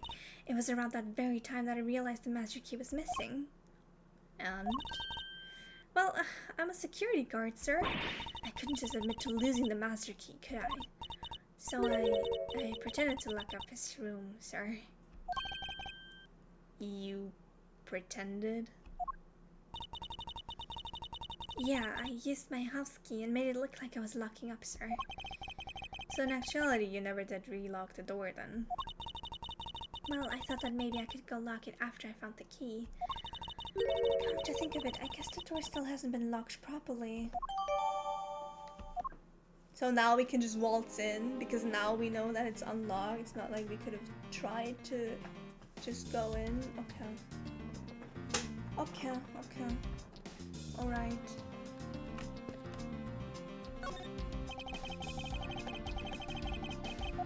Can we break in? No. Oh, it's tied. Now it's locked. Okay.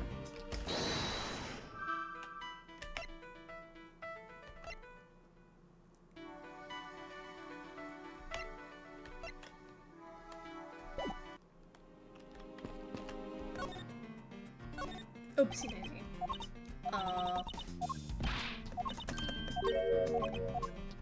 No! No.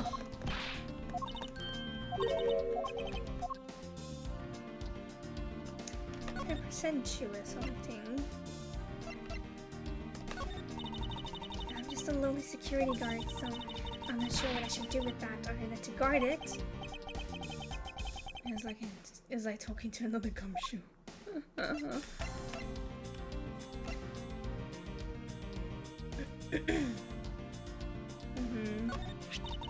I've had to open Mr. Portsman's office for him a number of times before.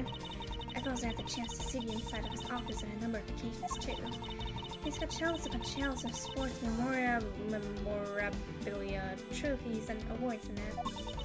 To the point where it's almost beyond gaudy, sir. Maybe I just feel that way because I'm jealous since I don't have even a single one. Don't say that, Maggie. I'll make a special Guard of the Month award just for you. Thanks for trying, but I've already got a mountain of consolation prizes, sir. They're proof of just how unbelievably unlucky my life has been. Plus, getting an award from you just isn't the same as getting a real award, sir. Poor guy.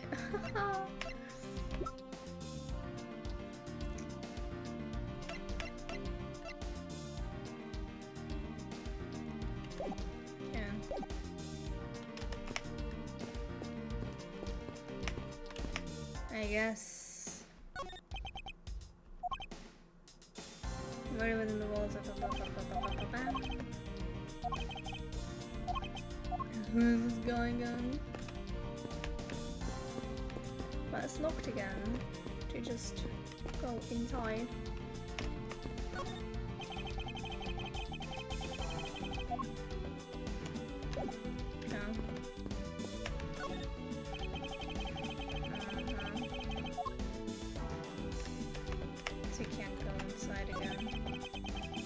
See any signs of forced entry. According to the guard, no signs that the lock was picked either, sir. Meaning that the door really was opened with a key. Did you happen to ask if any prints were lifted from the doorknob? Apparently, the doorknob's clean as a whistle. Wiped, they think. Wherever this thief is, they did a good job of not leaving any clues behind. Indeed. Joel 2, these 4 numbers and the number plate alone proclaim this to be the office. Whoops. Hey, these number plates slide right out, sir. You have to be able to take the plate off when a room becomes vacant, you know? Although the idea that it can be so easily removed is kind of... yeah.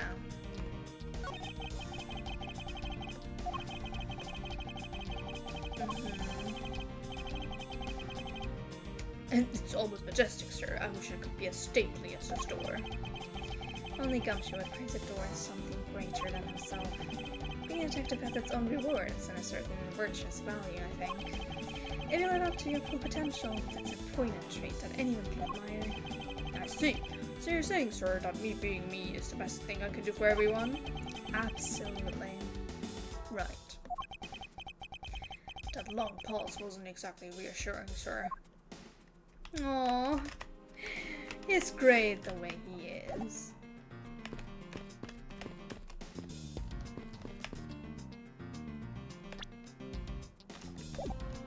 Oh, like, what's this? Ah, okay, you can talk with your partner through that. Yes, sir. Let's talk to him. Detective Gumshoe, you look rather intrigued by something. Care to share? Oh, it's nothing. But I noticed that Mr. Portsman calls his partner Jim. And the detective from that Sunday night drama, All My Cops, is named Jim too. I bet one of them is a big fan of that show.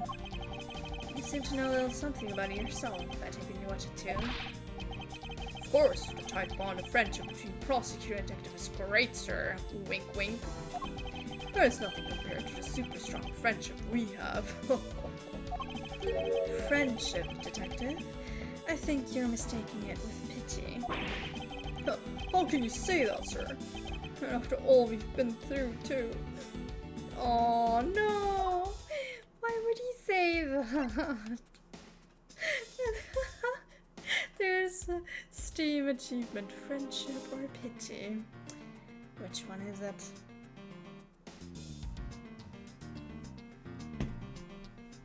Poor dude. I assume you understand how to conduct investigations, Gumshoe. Of course, sir. Examine anything and everything with space. By checking various things out, we can get all sorts of evidence and information. You can see the evidence we collected with E. For information and leads, it's Q. That's it. Great job, sir. Deductive reasonable is the way to go. It's called deductive reasoning, detective. Clearly something you lack. About Miss Barney. No way she's the killer. Please don't tell me you buy into that accusation, sir. Rest assured, I think she's innocent.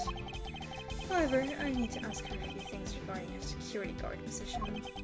Well, if you're only asking, that's okay.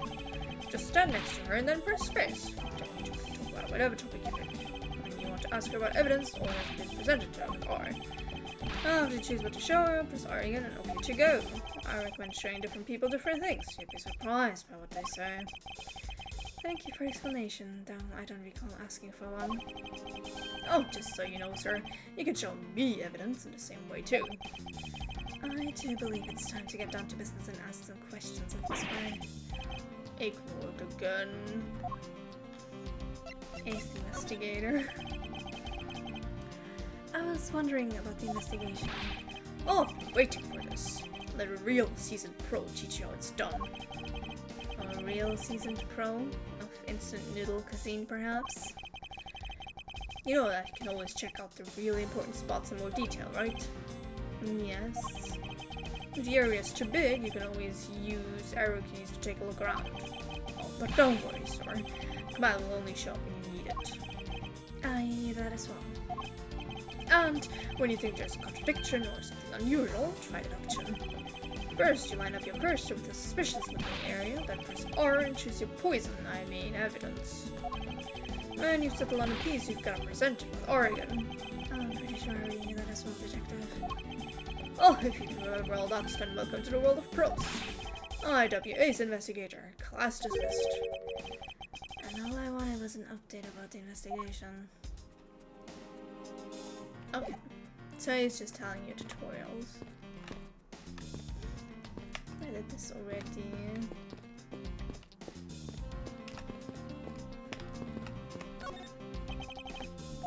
Is there more here?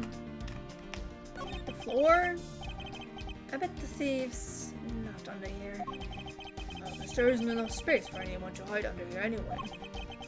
I mean, if someone could contort themselves to fit, I'd be really impressed.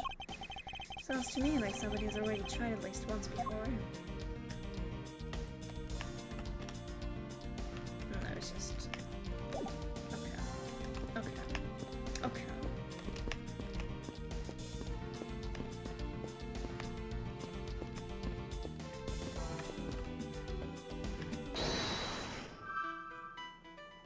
I mean, that doesn't...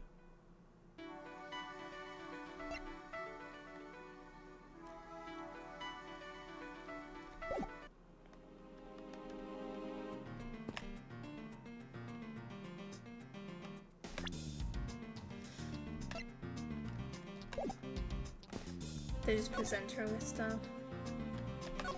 Let's see. What is it? All that. Yes, she doesn't know that. Nope.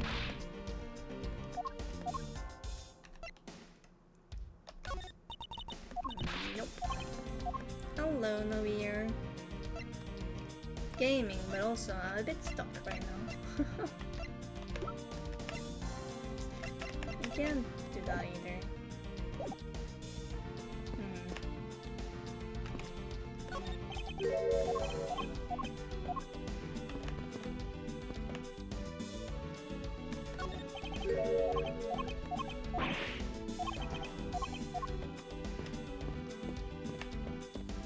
Let me through. Just get on, but I have to go lunch. Enjoy your lunch. I'm also getting a little hungry. But for dinner.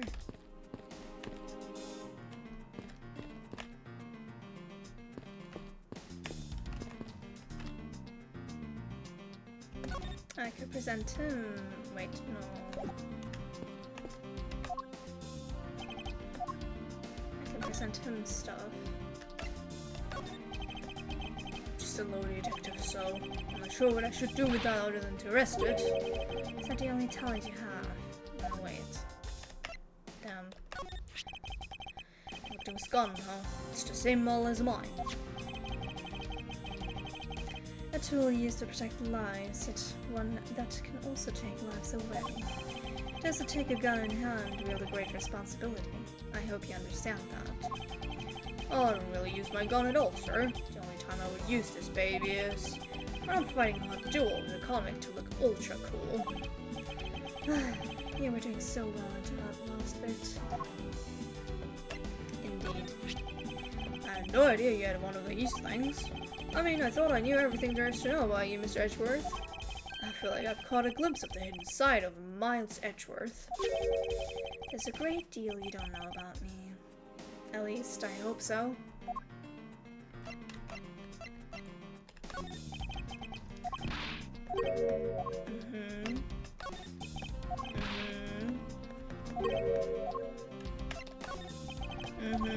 Okay.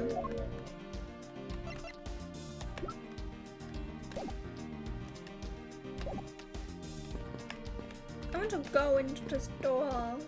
And I want to go back here and arrest this dude. Can we not look at the file again?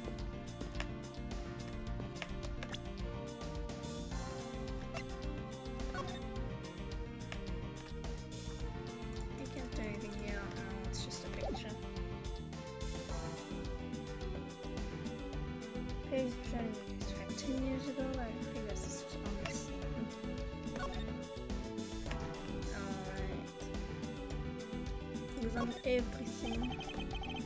It's the master key at every office in the building.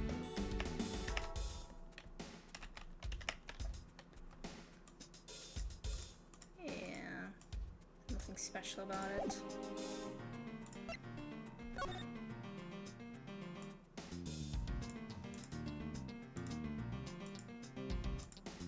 there's anything else here.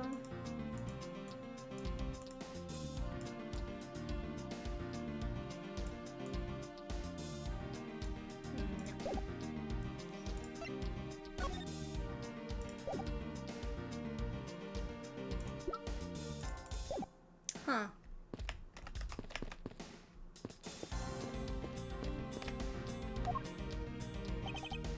No. I'd like to know how it continues though before I stop though.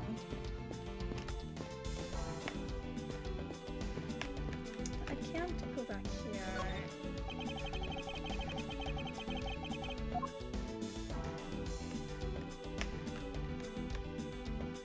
Just have to check the doors and everything. This door, but I will check the door.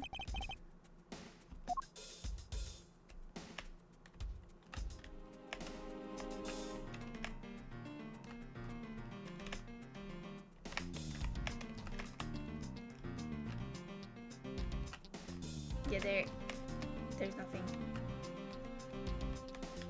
Deduce. Oh, you can deduce. No, right, you deduced the spot. No.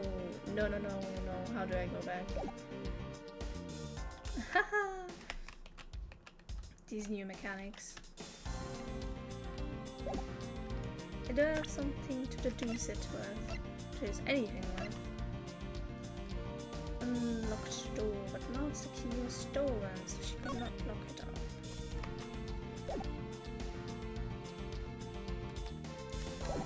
Right. I'm not used to the mechanics yet.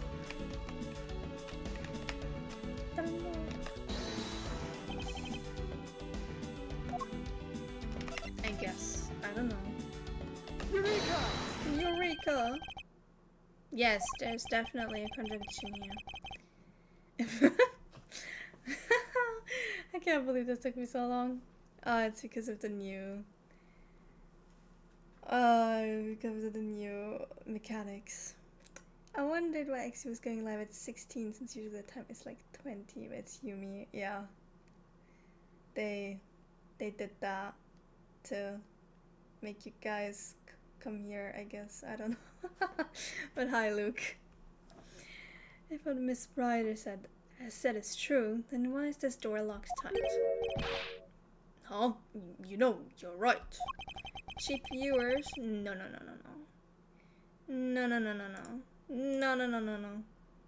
Ban. Haha. It's the second one today, man. It's kind of crazy. Mrs. Bartlett, are you sure you didn't relock this door? I'm certain of it, sir. And I don't think Mr. Portsman noticed it himself that I hadn't. Well, he would know since he's the culprit and he stole the thing, but yeah. Which means what, sir? It either means that he actually does have the key to his office, or that the door Miss Bryan had opened wasn't this one at all, but a completely different one. Yeah, Exy is not doing their job. I have to do it.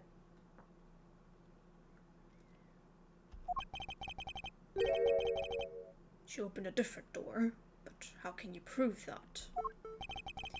There's an easy way to find out. All we need to do is need to examine these. Prints on their number plate.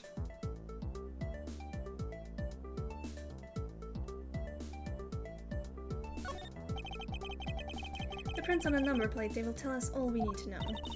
Everything? Really? Like what, sir? Like, well, for example, and such as...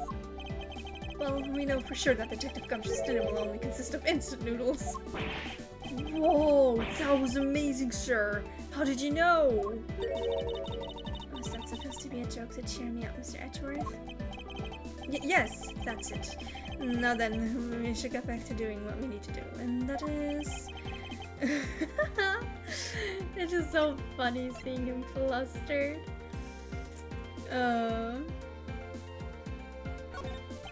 I've examined the fingerprints on the master key. Well, if that's what you want to examine, sir, that was the very first thing we did. I can tell you that we didn't find any prints on it in Maggie's. That's so brilliant, Mr. Edgeworth. So what can we deduce from that? Well... I'll tell you what I deduced. I think this means that the culprit wiped their prints off.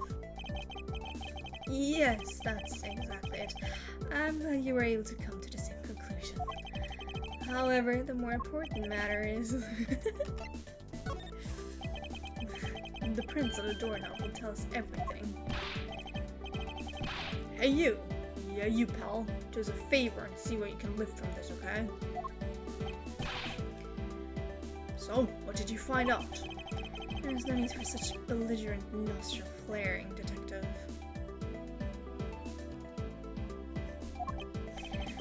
Sir, I have found only Mr. Portsman's and Mr. Faith's prints on this doorknob. So only 2 people's prints were found on this, huh? That's pretty decisive. Oh, I'm lost, sir. Thinking logically, a certain other person's prints should be on this knob as well. Now then, whose prints should also be on this doorknob? Maggie! Take that! Don't you find it odd that the prints of the person who unlocked this door are absent? You mean... Yes, the door that Miss Bryder opened could not have been this one, but a different one. Yay!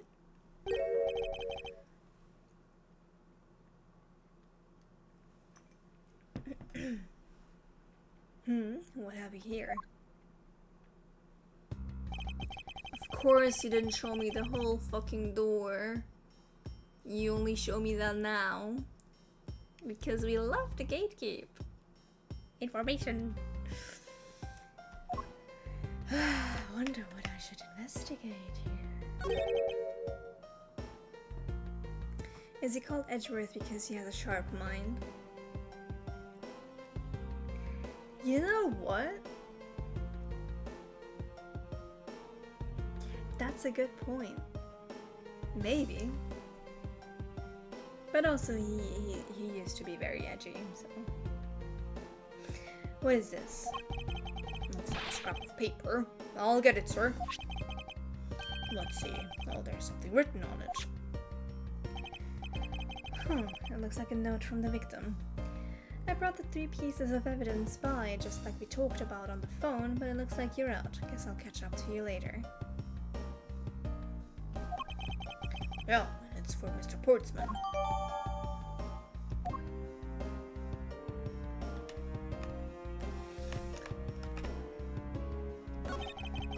Is this basketball property of Mr. Portsman? Yes, sir. He's always ready for a match.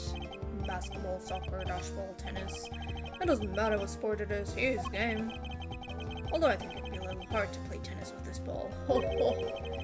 That isn't the point you should be focusing on, detective. You're right, sir. No, I know what I should be focusing on. Bad Mr. Portsman. Someone should teach him to clean his toys up after he's done playing. I think we've reached the end of this conversation. He's so... it's just...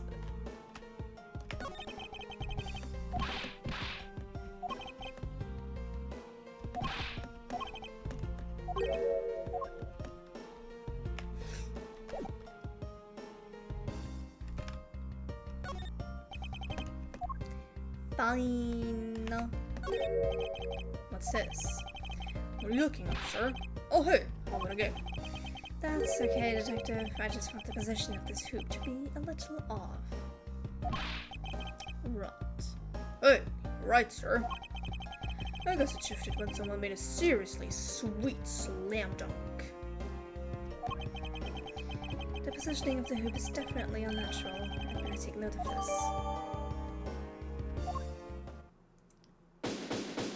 Yep. The plate has been moved, the basketball thing has been moved to make it look like she's unlocking his door, but she's actually unlocking Edgeworth's door. Poking around in this hallway has actually paid off quite handsomely. Oh, how so, sir? in a variety of different ways. I think this time we had a little chat with the real culprit of this case. You know who the killer is? Wow, Mr. Edgeworth. As long as my logic is sound, then yes. The mastermind behind this murder is none other than Mr. Portsman. What? Mr. Portsman? Everyone acts surprised. I knew it. That's exactly what my logic senses were telling me to. I suspected it was him who instantly accused Maggie of being the killer, sir. That is anything but logical. Lady and gentlemen, prepare yourselves. Come what may, it's time to knock on truth's door. Knock knock. This is all happening at 5 AM, dude. Oh, Jesus, man. Mr. Portsman, I'll finish processing the bloody letter, sir. Alright, let me take a gander at it. Pass it here. Wow, he caught that so effortlessly. Okay, looking good. You there. Take good care of this.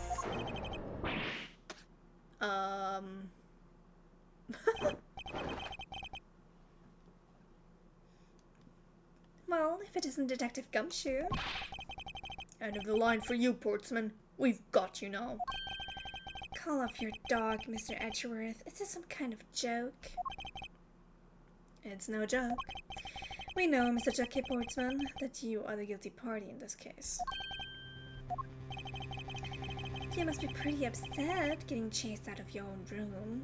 I'd be mad too. So I guess you can stay, if you promise to stay out of our way. You intend to hide your crime under the guise of a prosecutor doing his job? I can see right through the unsightly paper-thin mask you wear upon your cowl. Who'd have ever thought it would come to this? Actually, come to think of it, your mentor was Manfred from Karma, right? The legendary prosecutor who never lost a single case for 40 long years. But there was always this incessant chatter about forged evidence with that guy. Yeah, but he's not him. Back off. Really teaches me that I've got to stay on the lookout for false accusations, you know? Are you done trying to play mind games with me? Because they won't work. The only thing you should be using that mouth of yours for now is explaining yourself. Although that too will only dig your hole deeper. Either way, your game is up. Well, aren't we full of ourselves? Even though you have yet to prove anything.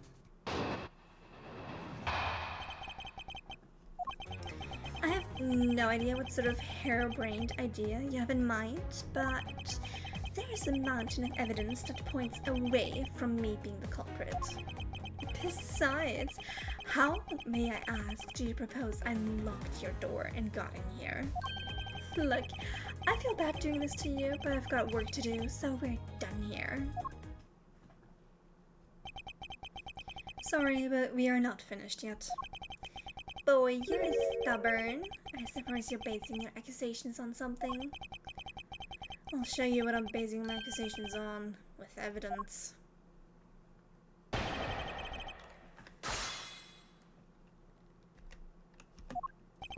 Let a girl save, oh my god.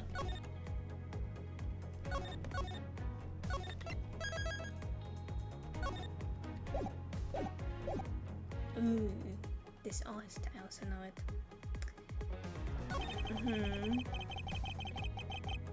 Of course there is. Okay, where does it say?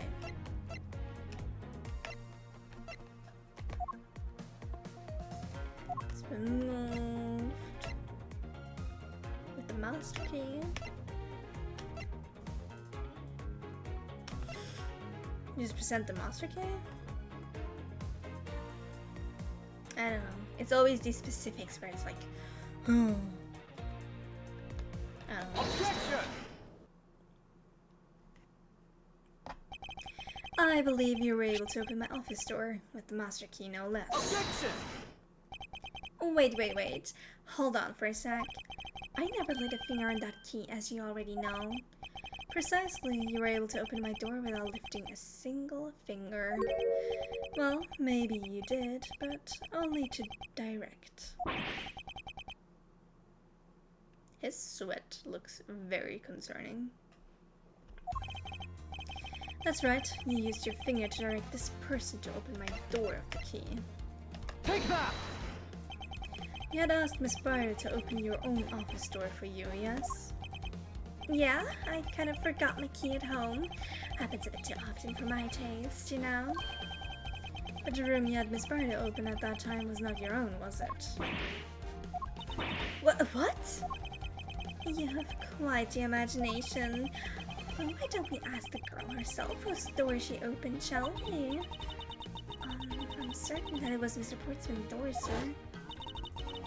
I checked the number plate to make sure I was opening the right door, sir. See, Miss Barty backs up my story. Yet, would you have misled her to fool her into thinking that what you wanted? Ha! And how do you suppose I did that? By switching the number plates on our doors, for example. That's right, they do slide out pretty easily. Furthermore, you then used one other thing to give a very strong impression. That the door she was opening was yours and not in fact mine. What was it that Mr. Portsman used to make Miss Barty think that was his room? The basketball Take that! hoop. What? The basketball hoop, sir? It's quite a peculiar fixture in any hallway, let alone a hallway in this building. Which is why it left an usually strong impression on you. It's an object perfectly suited to sit just outside the office of a peculiar prosecutor. Blah! Did I miss a lot? I was having dinner. Not really. We're just confronting the dude about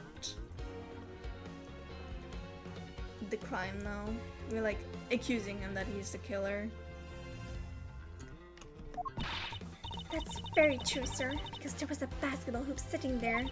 I thought the door I was opening had to be Mr. Portsman's. There are signs that the hoop has been moved. To sit in front of my office, to be sure. I see. So that's how you throw suspicion on people. Thanks for the tip. But I think your conjecture is a little off the racetrack. Now you're just spouting nonsense. I had the girl open my office door. After that, I was in my room the entire time. You don't have a single reason to suspect me. I don't think so. So he intends to claim his innocence to the end, does he? I'm as pure and innocent as my jacket. And Miss Barrett is as dirty and guilty as a jacket she wears. My jacket is not dirty, I'll have you know. I just washed it yesterday. This game is interesting though. It makes me kind of think of Tears of Themis, but minus hot guys. What do you mean minus the hot guys? Did you see Edgeworth right here? Hello? But yeah. It does. Ace Attorney also reminds me of Tears of Themis, but I haven't played that game in a while. But yeah, it's different enough from like the main Ace Attorney series. I don't think Edgeworth is my type, to be honest. I get that. I mean, I think he's pretty, but I think he's very baby girl and very gay, so I didn't look at him like that, you know? Please calm down, for I intend to show who is the one truly covered in slime here. He got out the slime. No. Footprints were not found on the doorknob. Objection! Very gay, that's extra points. Yes.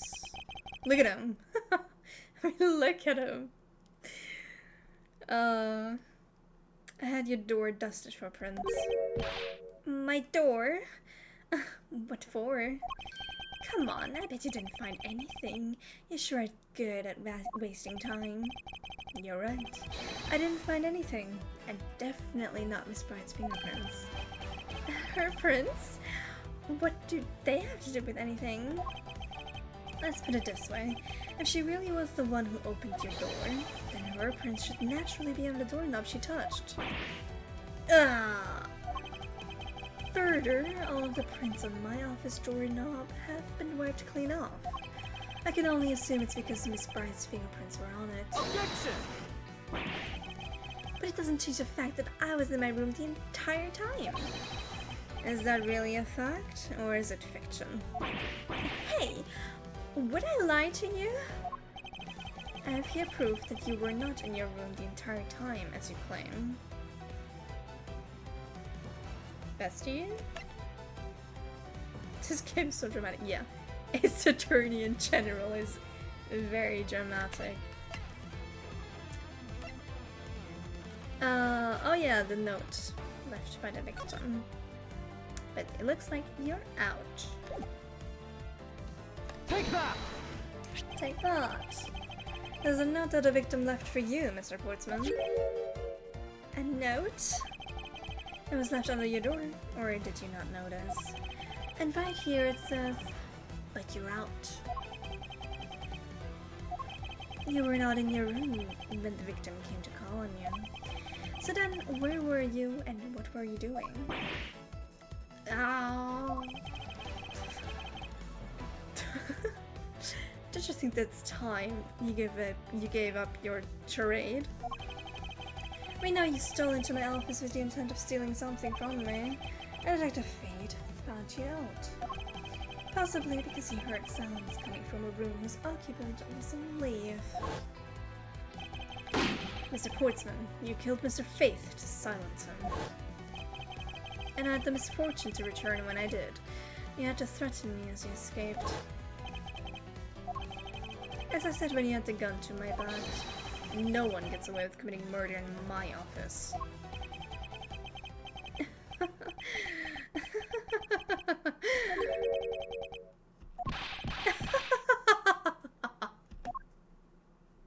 That's definitely how he lost, by the way, it's canon. And just what's so funny, Paul? Well, the look of stiff seriousness on the face of this office's finest prosecutor, as he makes a huge mistake in accusing me, is simply too much to bear. There's just nothing else like it in the world. What? Mr. Edgeworth just explained it all, and even backed it up. You're the murderer. Stop trying to be slippery and just admit to the crime already. And as I said earlier, it's all so circumstantial, so full of conjecture. You say you checked my doorknob for prints? Well, I can readily confess that I had wiped that knob down low. Huh? I'm a little obsessive-compulsive, you see, always coming here with the OCD, okay. I didn't want to touch a doorknob that you had touched, which is why I wiped the knob down as soon as I could after you opened the door. After that, it makes perfect sense that only Jim's and my own prints would be on there. You made that up just now, didn't you? Furthermore, as for the note Jim left for me, do you know exactly when that was? Well, we know. He could have left it there before I arrived at the office. Like, early evening, for example. Are you saying you failed to notice a note in your doorway? Hey, even geniuses fail at times. I was probably too preoccupied by work-related matters, although that's no excuse. Now that's just a flat-out lie. There's no way you didn't notice a note that size. But you can't prove that, can you? Say something, Mr. Edgeworth. Back me up here, sir. Portsman makes a good point. I can't prove that he didn't simply overlook it. Besides, I have an airtight alibi. Airtight, you say? I only just realized I had one as we were talking. I guess it would have been better for all of us if I had told you sooner. the alibi. If memory serves, you came back to this office at around 2 a.m., correct? And it was then that you had that unfortunate confrontation at gunpoint with the culprit.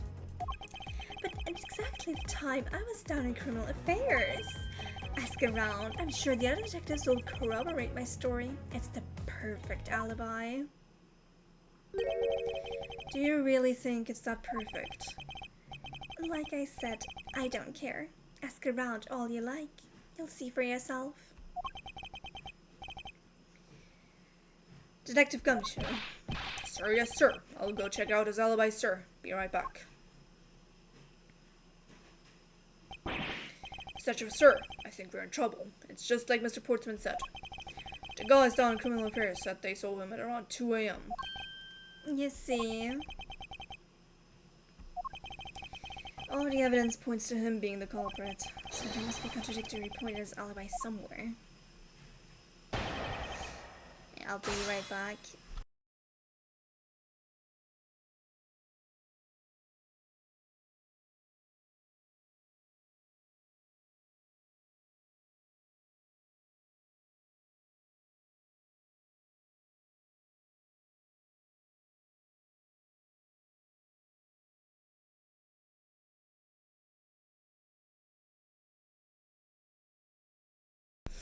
Alright, I'm back. Oh, 2 a.m., huh? How do you know that? Hold it!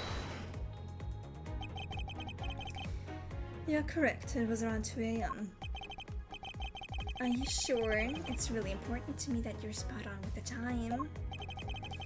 I remember checking my watch then and make no mistake, it was 2. Oh, giving testimony like a pro. Okay, so you came back to your office at 2.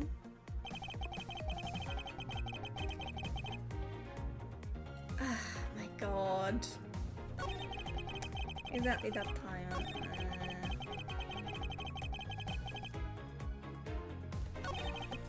Okay, what were you Hold it! doing?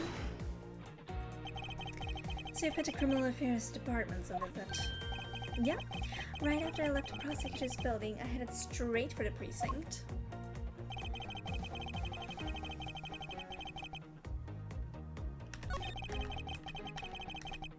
I just press everything. Hold it!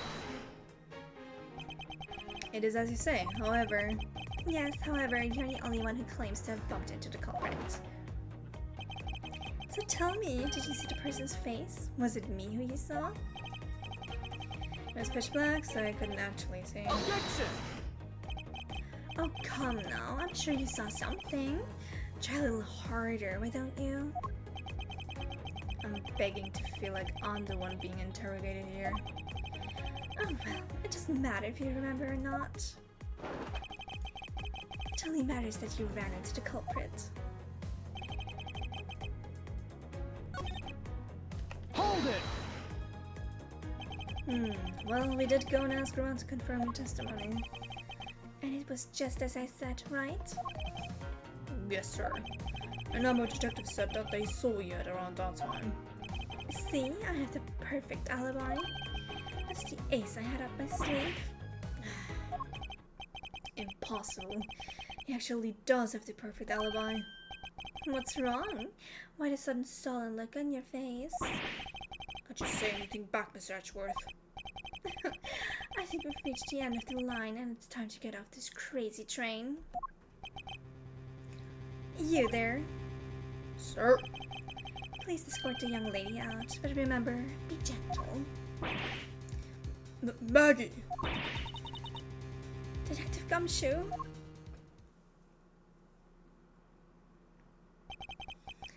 Is there nothing I can do? There must be a way to turn the situation around. If I only had a clue. Did I miss something that can help me cast doubt on his alibi?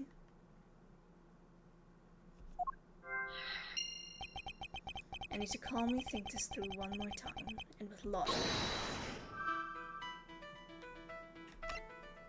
So the intruder I met could not have been Portsman. Then who could it have been? Then it was the dude. Mr. Buddy Faith.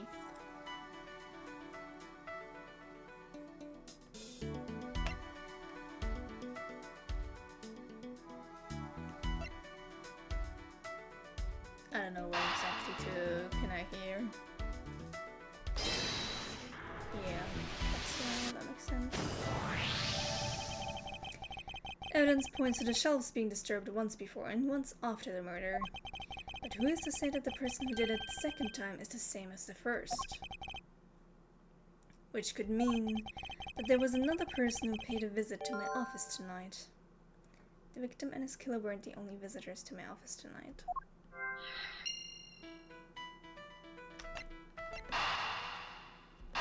And that person had the gun.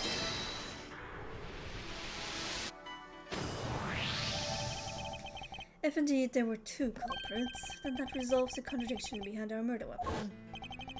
Despite the fact that there are 2 bullets here in this room, the murder weapon only shows signs of being fired once, leaving the possibility that the other bullet was fired from the other visitor's gun. Furthermore, if you suppose that the second culprit's gun was the one that was pointed at my back... Objection! Mr. Portsman, it seems that I need to amend my assumptions regarding this case. Great, so you finally come to your senses. Mr. Edgeworth, Sir, what are you saying? this has been a big misunderstanding on my part from the start. I had assumed that the person I ran into was the killer, but that may not be the case. What do you mean? The person I ran into was just your average thief. A thief? But sir, doesn't that cause some sort of contradiction in the facts? Not at all. It simply means that the killer was someone else. And it means that in actuality, 2 culprits stole into my office tonight. What do you mean, 2? It explains both why my shelves were disturbed twice and how there were 2 guns. Mr. Portsman tricked Miss Bard And gained entry into my office. Now you're just leading the argument. You still don't have any actual proof, you know? If you could please go along with my hypothetical scenario for now, Mr. Portsman. In the end, if you really are innocent, you should have nothing to worry about. Now then, returning to my scenario, Mr. Portsman was out to steal something from me, which is why he checked my secret safe and ransacked my shelves. This is the first time. So then this would be when the files were put back in the wrong order, right? Correct. And then just when he was about to look somewhere else, who should walk in but his own partner, Mr. Faith? Why did Mr. Faith come into your room, sir? He probably had business with Mr. Portsman, which is why he was in the area. But that's when he noticed sounds coming from my office, would be my guess. Oh, because you were supposed to be away, right?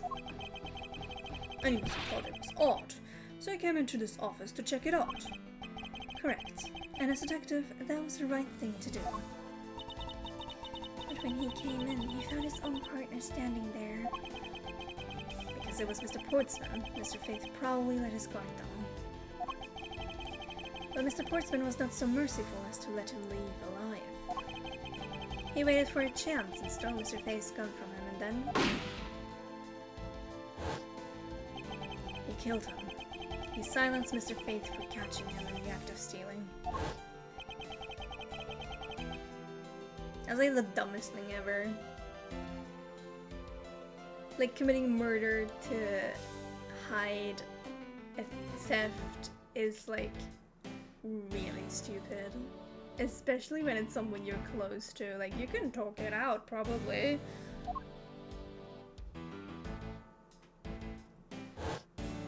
At least try. But he's like, yeah, I'm gonna murder my best friend.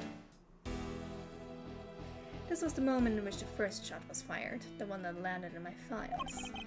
Following that, Mr. Portsman wiped the gun down and left it behind as he made his exit. He could afford to do that because he had also left a fake dying message behind. You're such a complicated troublemaker, you know that? Well, if things were as simple as that, then all would be solved. However, there was yet another visitor to my room, and this is where it gets complicated. there was another? Visitor, sir.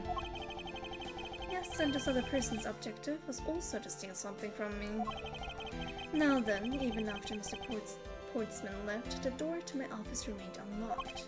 However, this new visitor had no way of knowing that, and so they stole the master key from the security guard's room, and then entered my room and searched through my shelves. This was the second time they were disturbed, and it seems the thief found their prize. The stolen oaf, right, sir? Correct.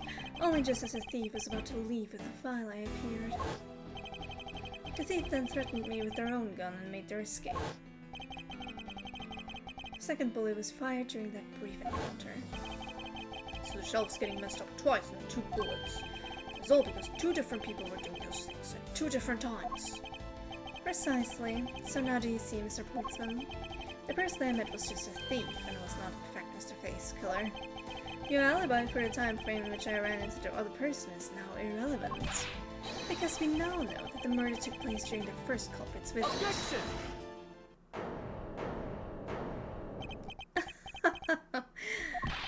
What's so funny, Paul? Absolutely splendid. Your scenario explains everything. Of course it does. It's Miss Edgeworth after all.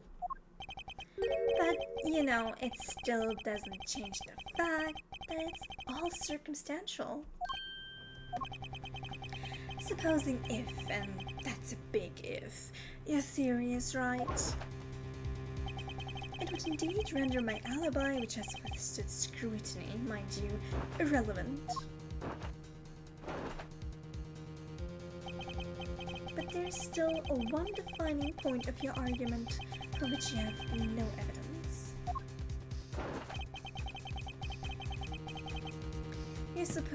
Your supposition that I was the first visitor. Miss Edgeworth, you can't let him get away with that, sir. But he has a point. I have absolutely no proof at this point. Don't say that, sir. I don't believe this. Don't worry, Maggie. I'll do something if I must. You know something? I find your attitude to be somewhat peculiar, Mr. Edgeworth. If the person you met really was just a plain old thief, then why is it the person not your main suspect? That is, if your theory is correct. The thief you ran into should be your real suspect, wouldn't you say? We should be out there looking for that thief right now. They might still be nearby. I hate to repeat myself, but as I've already said, I was training in my room. When Jin came to deliver some evidence to me, I was down in criminal affairs. So I can't be expected to know what happened around here after I left. So you think we should be out there looking for the thief? Of course! Now isn't the time to be having these dead-end discussions. I don't think it's at all dead-ended. I find your alibi to be fascinating. Let's continue where you left off, shall we? No, I already saved. Jesus. I know he's lying. I know he was here, at the scene of the crime. I just have to find a way to prove it.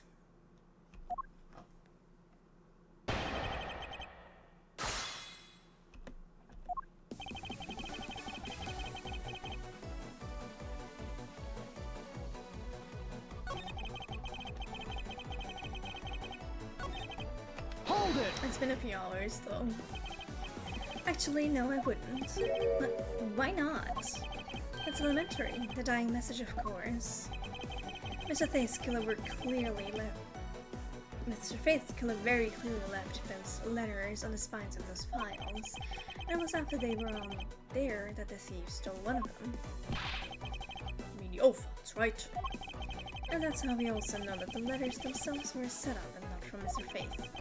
If the thief was the killer, do you think they would try to undermine themselves? No. Maybe the killer just didn't think of that either. Yes, that must be it. And maybe, just maybe. Hold it! Once escaped, I highly doubt the thief would linger nearby. Well, you never know. Maybe they didn't get what they really were after. Oh, you're talking, quite quite a bit about this thief. Oh, it's nothing like that. I have no idea about anything. After all, Training in my room, of course. Who doesn't train in their room at 2 a.m.? according to Mr. Faith's note. Hold on, I thought we already cleared that up. Didn't we say that Jim left that note for me in the early evening? If you have proof that he left it at a different time, say just before he was murdered. I don't have any, no. You see? So I insisted again that I was in my office the entire time.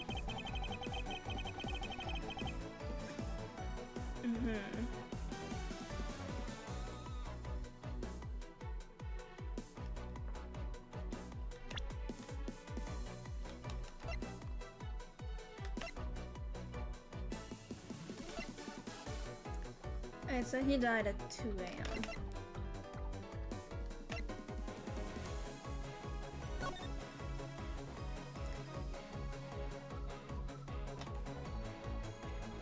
Just look at the phone history, man. Why do we have to do all this?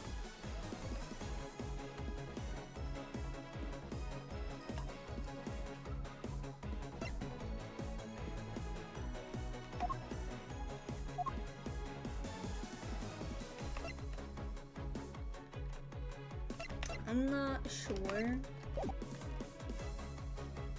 Hold it! Why didn't you go there with Mr. Faith? Oh, that's because he said he was tired and was going to take a quick nap. You know the sofas in the hallway? He likes to sleep on those. It's one of his habits. And what of the evidence he brought? Everything's related to yesterday's case. Just 2 items. A gun and a pendant. Interesting. This piece of testimony seems too crucial to let slip through the cracks. He brought me 2 items, a gun and a pendant.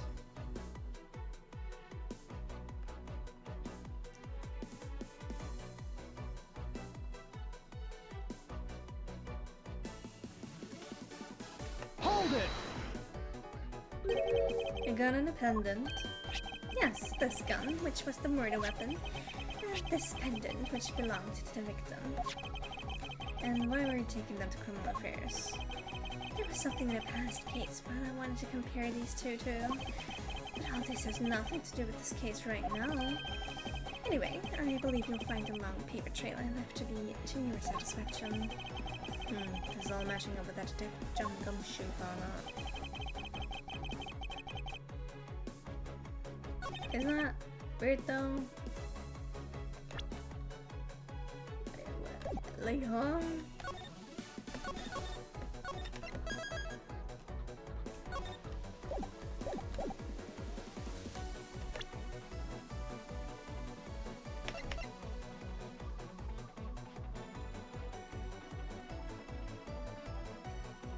Like, why did he just... Objection! Okay, that's not it. It would behoove you to take a good look at this. I see it, but I fear to see how it has anything to do with me. Is that so? You're not at the top of your game today, are you, Mr. Genius Prosecutor? Can't allow him to set the pace here. Must remain calm. Only by doing so can I find the fatal flaw in his reasoning.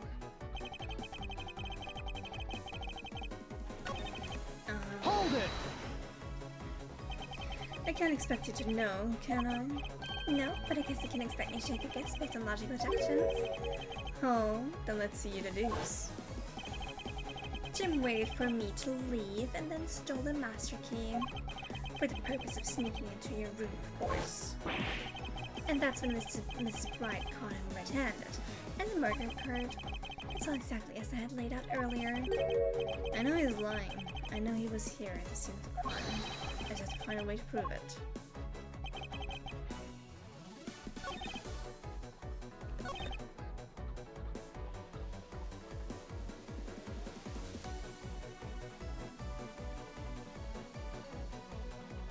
In his room.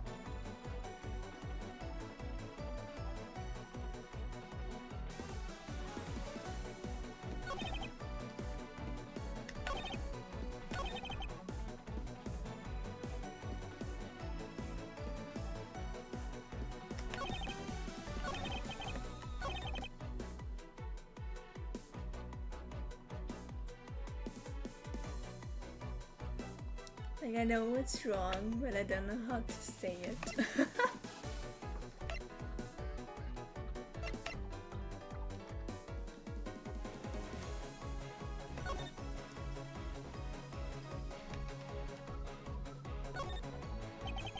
I think that's so easy to take a life with just a pull of a trigger.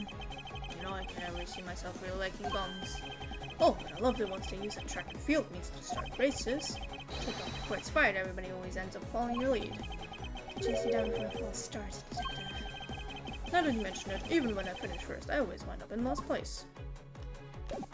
Yes, that's...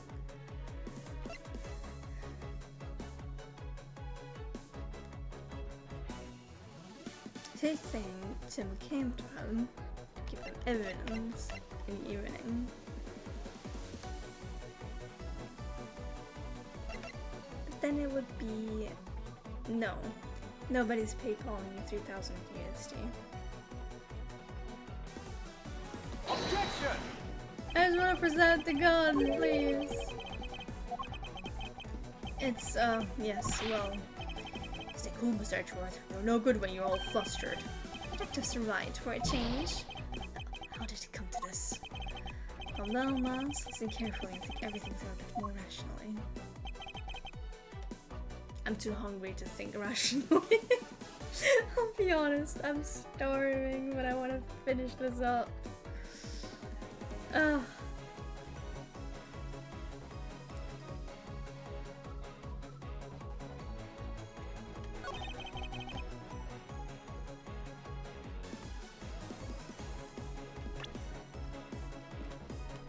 Training is drama.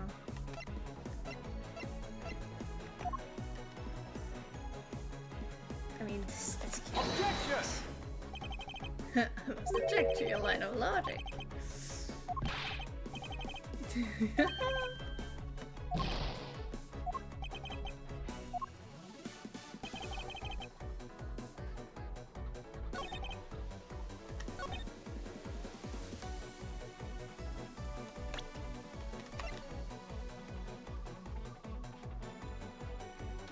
Does that matter?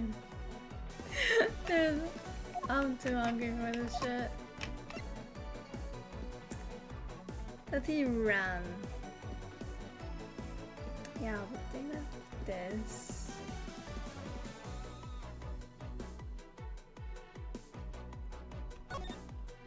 Right, I can't.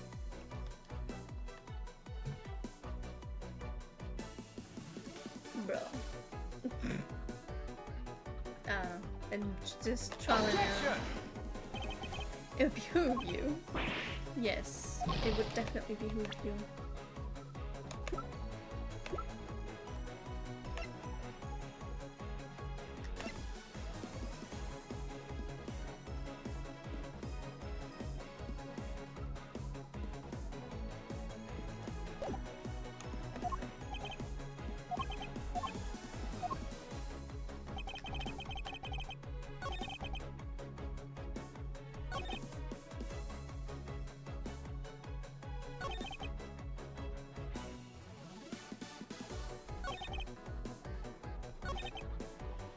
Yes, but how do you then, how did the gun then, blah.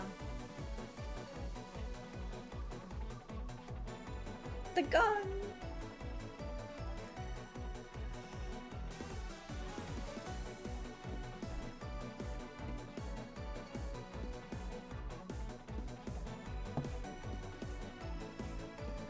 I wish I could sub Yumi. Thank you, but I'm far off that. Yeah.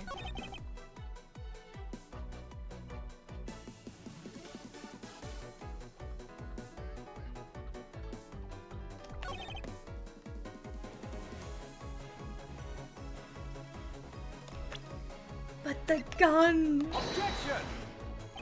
The gun! I'm very fixated on the gun.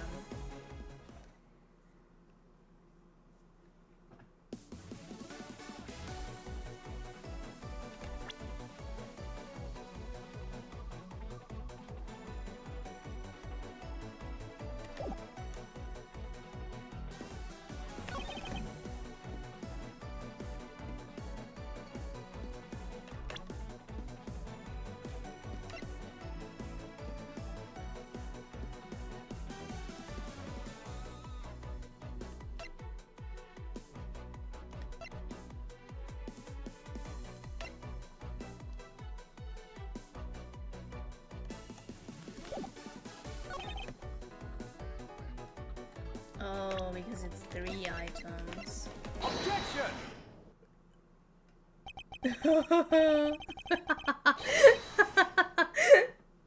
I hate myself sometimes. It's because I'm hungry, I swear. There's a milestone, right, that you need to reach. I don't know what that milestone is, though. I don't know which these. You have to reach affiliate, which I think is 50 followers, and then you can set things up like that. So yeah, that's a while off. If I ever reach that. Only 2 pieces. I believe the proper phrase here is "you fail." Excuse me? You fail as a prosecutor, Mr. Portsman, as you intend to keep evidence hidden from me. What are you talking about? I haven't hidden anything from you. So he actually did not see the note. Well, here is a piece I think you should read carefully. It says that Mr. Faith is bringing 3 pieces. Yes, and this is the victim's real dying message to you, Mr. Portsman. I can't believe to get chipped out by simple arithmetic. Where's the missing piece of evidence? You have it, don't you? Only the guilty would make such a face. Detective Gumshoe. You don't have to say it, sir. I'll pat a guy down from head to toe. What? Don't come any closer. I'm warning you. It's all part of the investigation, pal. So don't even think about stopping me. No.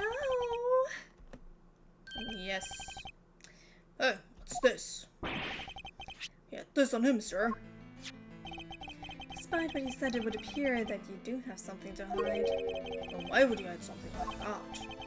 Huh, there is only one reason why anyone would hide evidence of this caliber. Because it would unequivocally point to that person himself as the real killer. Let's examine this videotape in a little more detail. The section of the tape that will drive the last nail into his coffin. The KGH incident. That's a police case number, sir. Does that mean this video's evidence from that case? Interesting. However, what's recorded on this is what's important right now. Let's give the case scene a thorough once over. Blood! Oh, that's blood, isn't it? Yes, and I believe this is what the good prosecutor is trying to hide from us. This blood is still fresh. You mean this might be Detective Faith's blood? No. You've got it all wrong. No amount of denial can save you. We have but to run a blood test to find the truth. Okay. You told us that you had received evidence from the victim earlier. Now you will tell us when and how did the victim's blood find its way onto this video. Yeah, it's totally suspicious.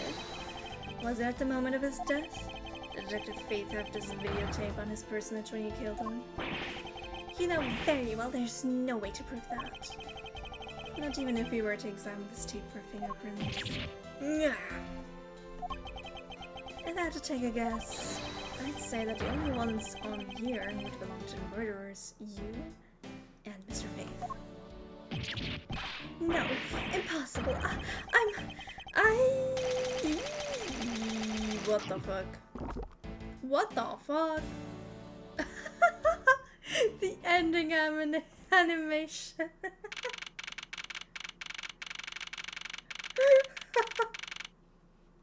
Oh, that's great. That's great. The animation's always great. Mr. Portsman has been placed under arrest for the murder of Detective Buddy Faith, sir. Welcome back, Novier. Yeah, finally got the dude. And he just ate his medal, yeah. What was that? Peak Ace Attorney. That's what that was. Very good.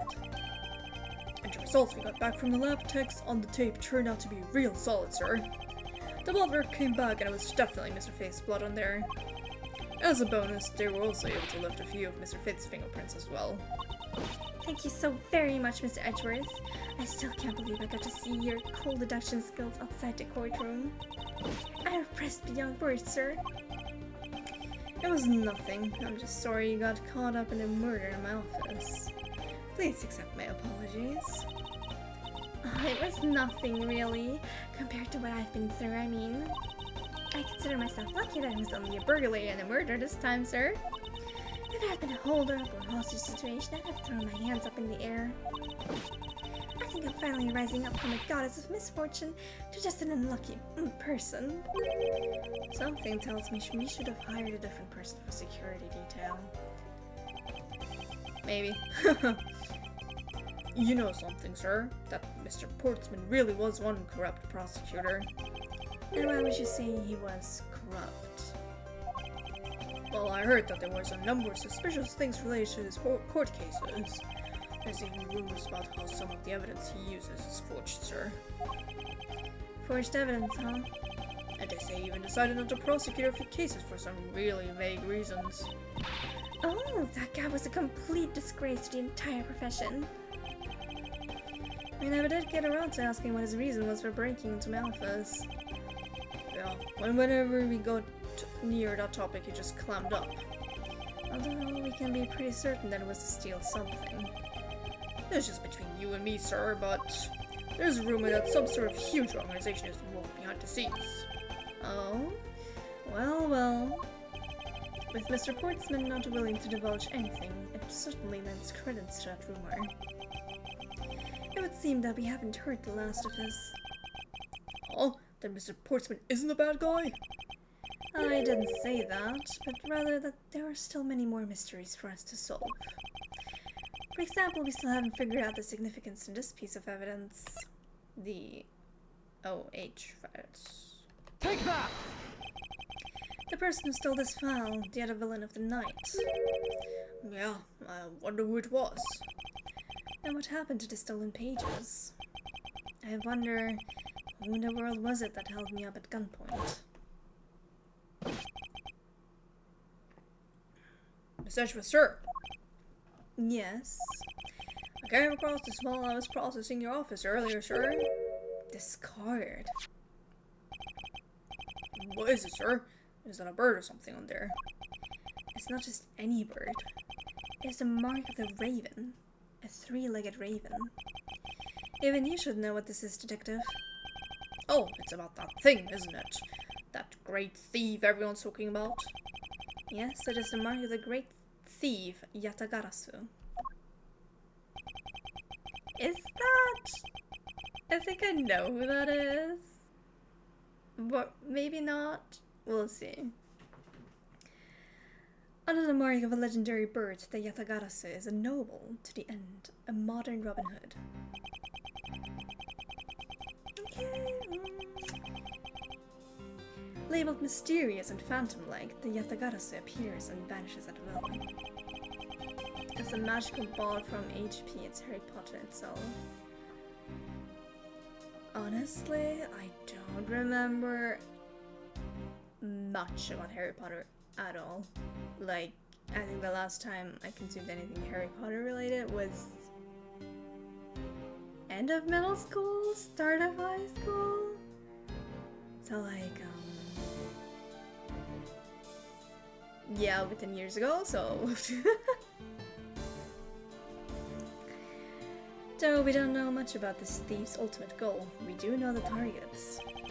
The Yatagarasu likes to find and make public evidence of corrupt dealings of all sorts. The theft is always performed in silence and always with perfection. Once a target is chosen, no dramatic calling card or announcement is sent forth. Instead, the chosen corporation is infiltrated without even the target noticing. Some days later, the evidence that was found is sent out to the mass media, along with a single card. Although it has been a while since the Yatagarasu had last appearance. Hey, Mr. Edgeworth, look, something's written on the back. What? Let me see. It's the location of where the thief put the stolen files. Yeah, I can read that.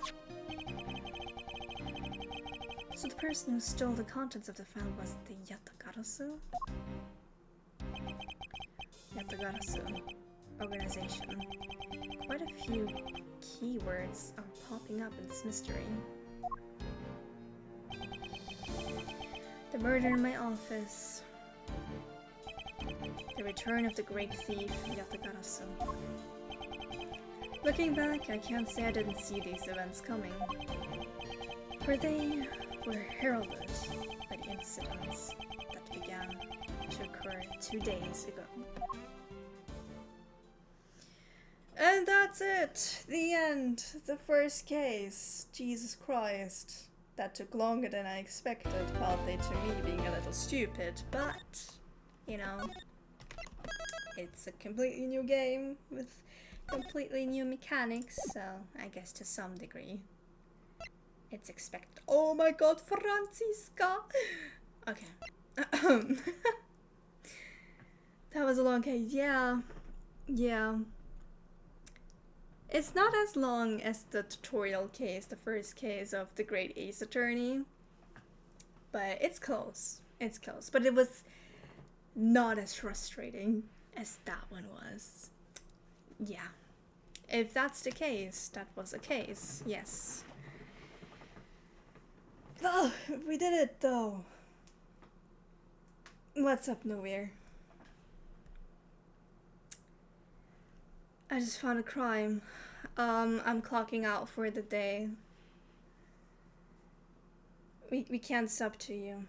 Is that a crime? Sacrilege? What? Yes, exactly. That. Just an affiliate first, yes. You guys are too nice. Well, I'm surprised my voice could stand 3 hours of talking and voice acting, but it wasn't too many characters, so it was fine. But I desperately need to eat something now. Holy shit. I'm starving. How long is the whole game if one chapter is this long?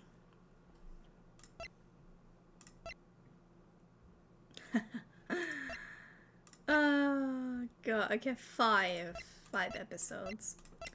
As most Ace Attorney game. I think all of them have 5. Yeah. Yeah, I mean, Ace Attorney games tend to be longer.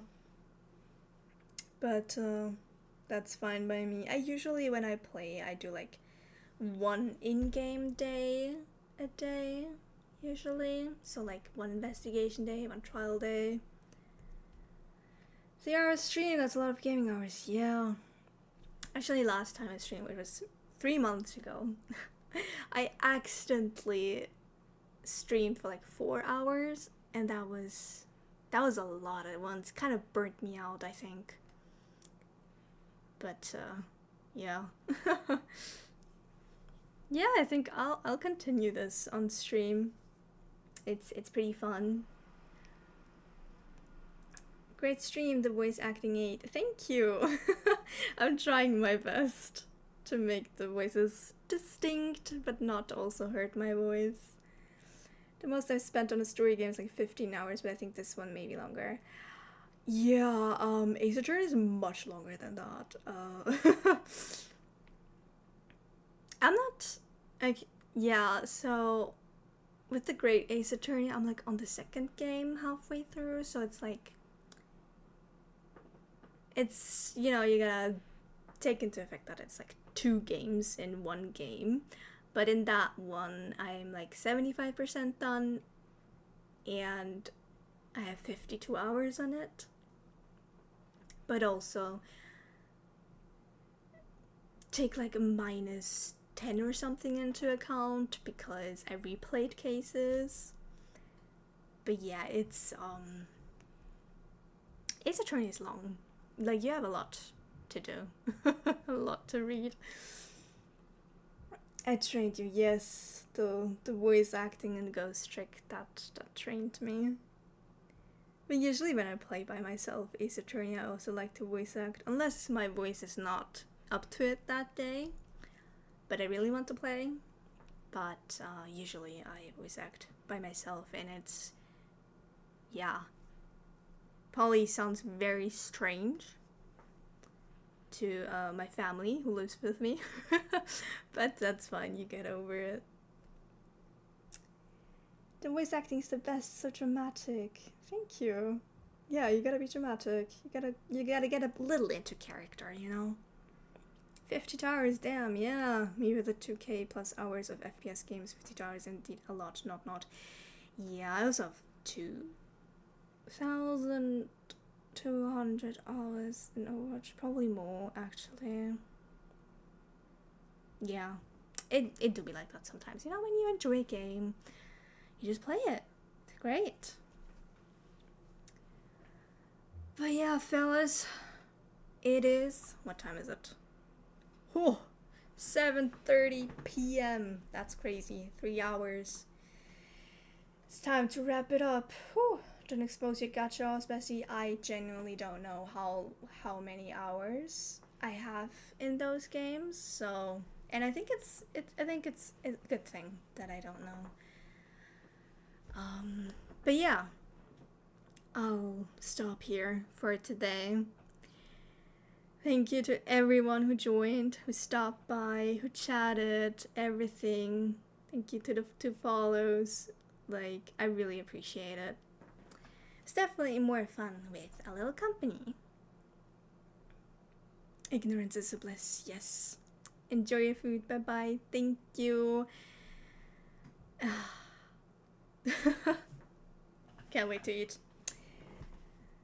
Wish I could have stayed from the start. The VOD will be up if you want to view it. Alright. I'll go now. Thank you, everyone. Take care. Bye bye.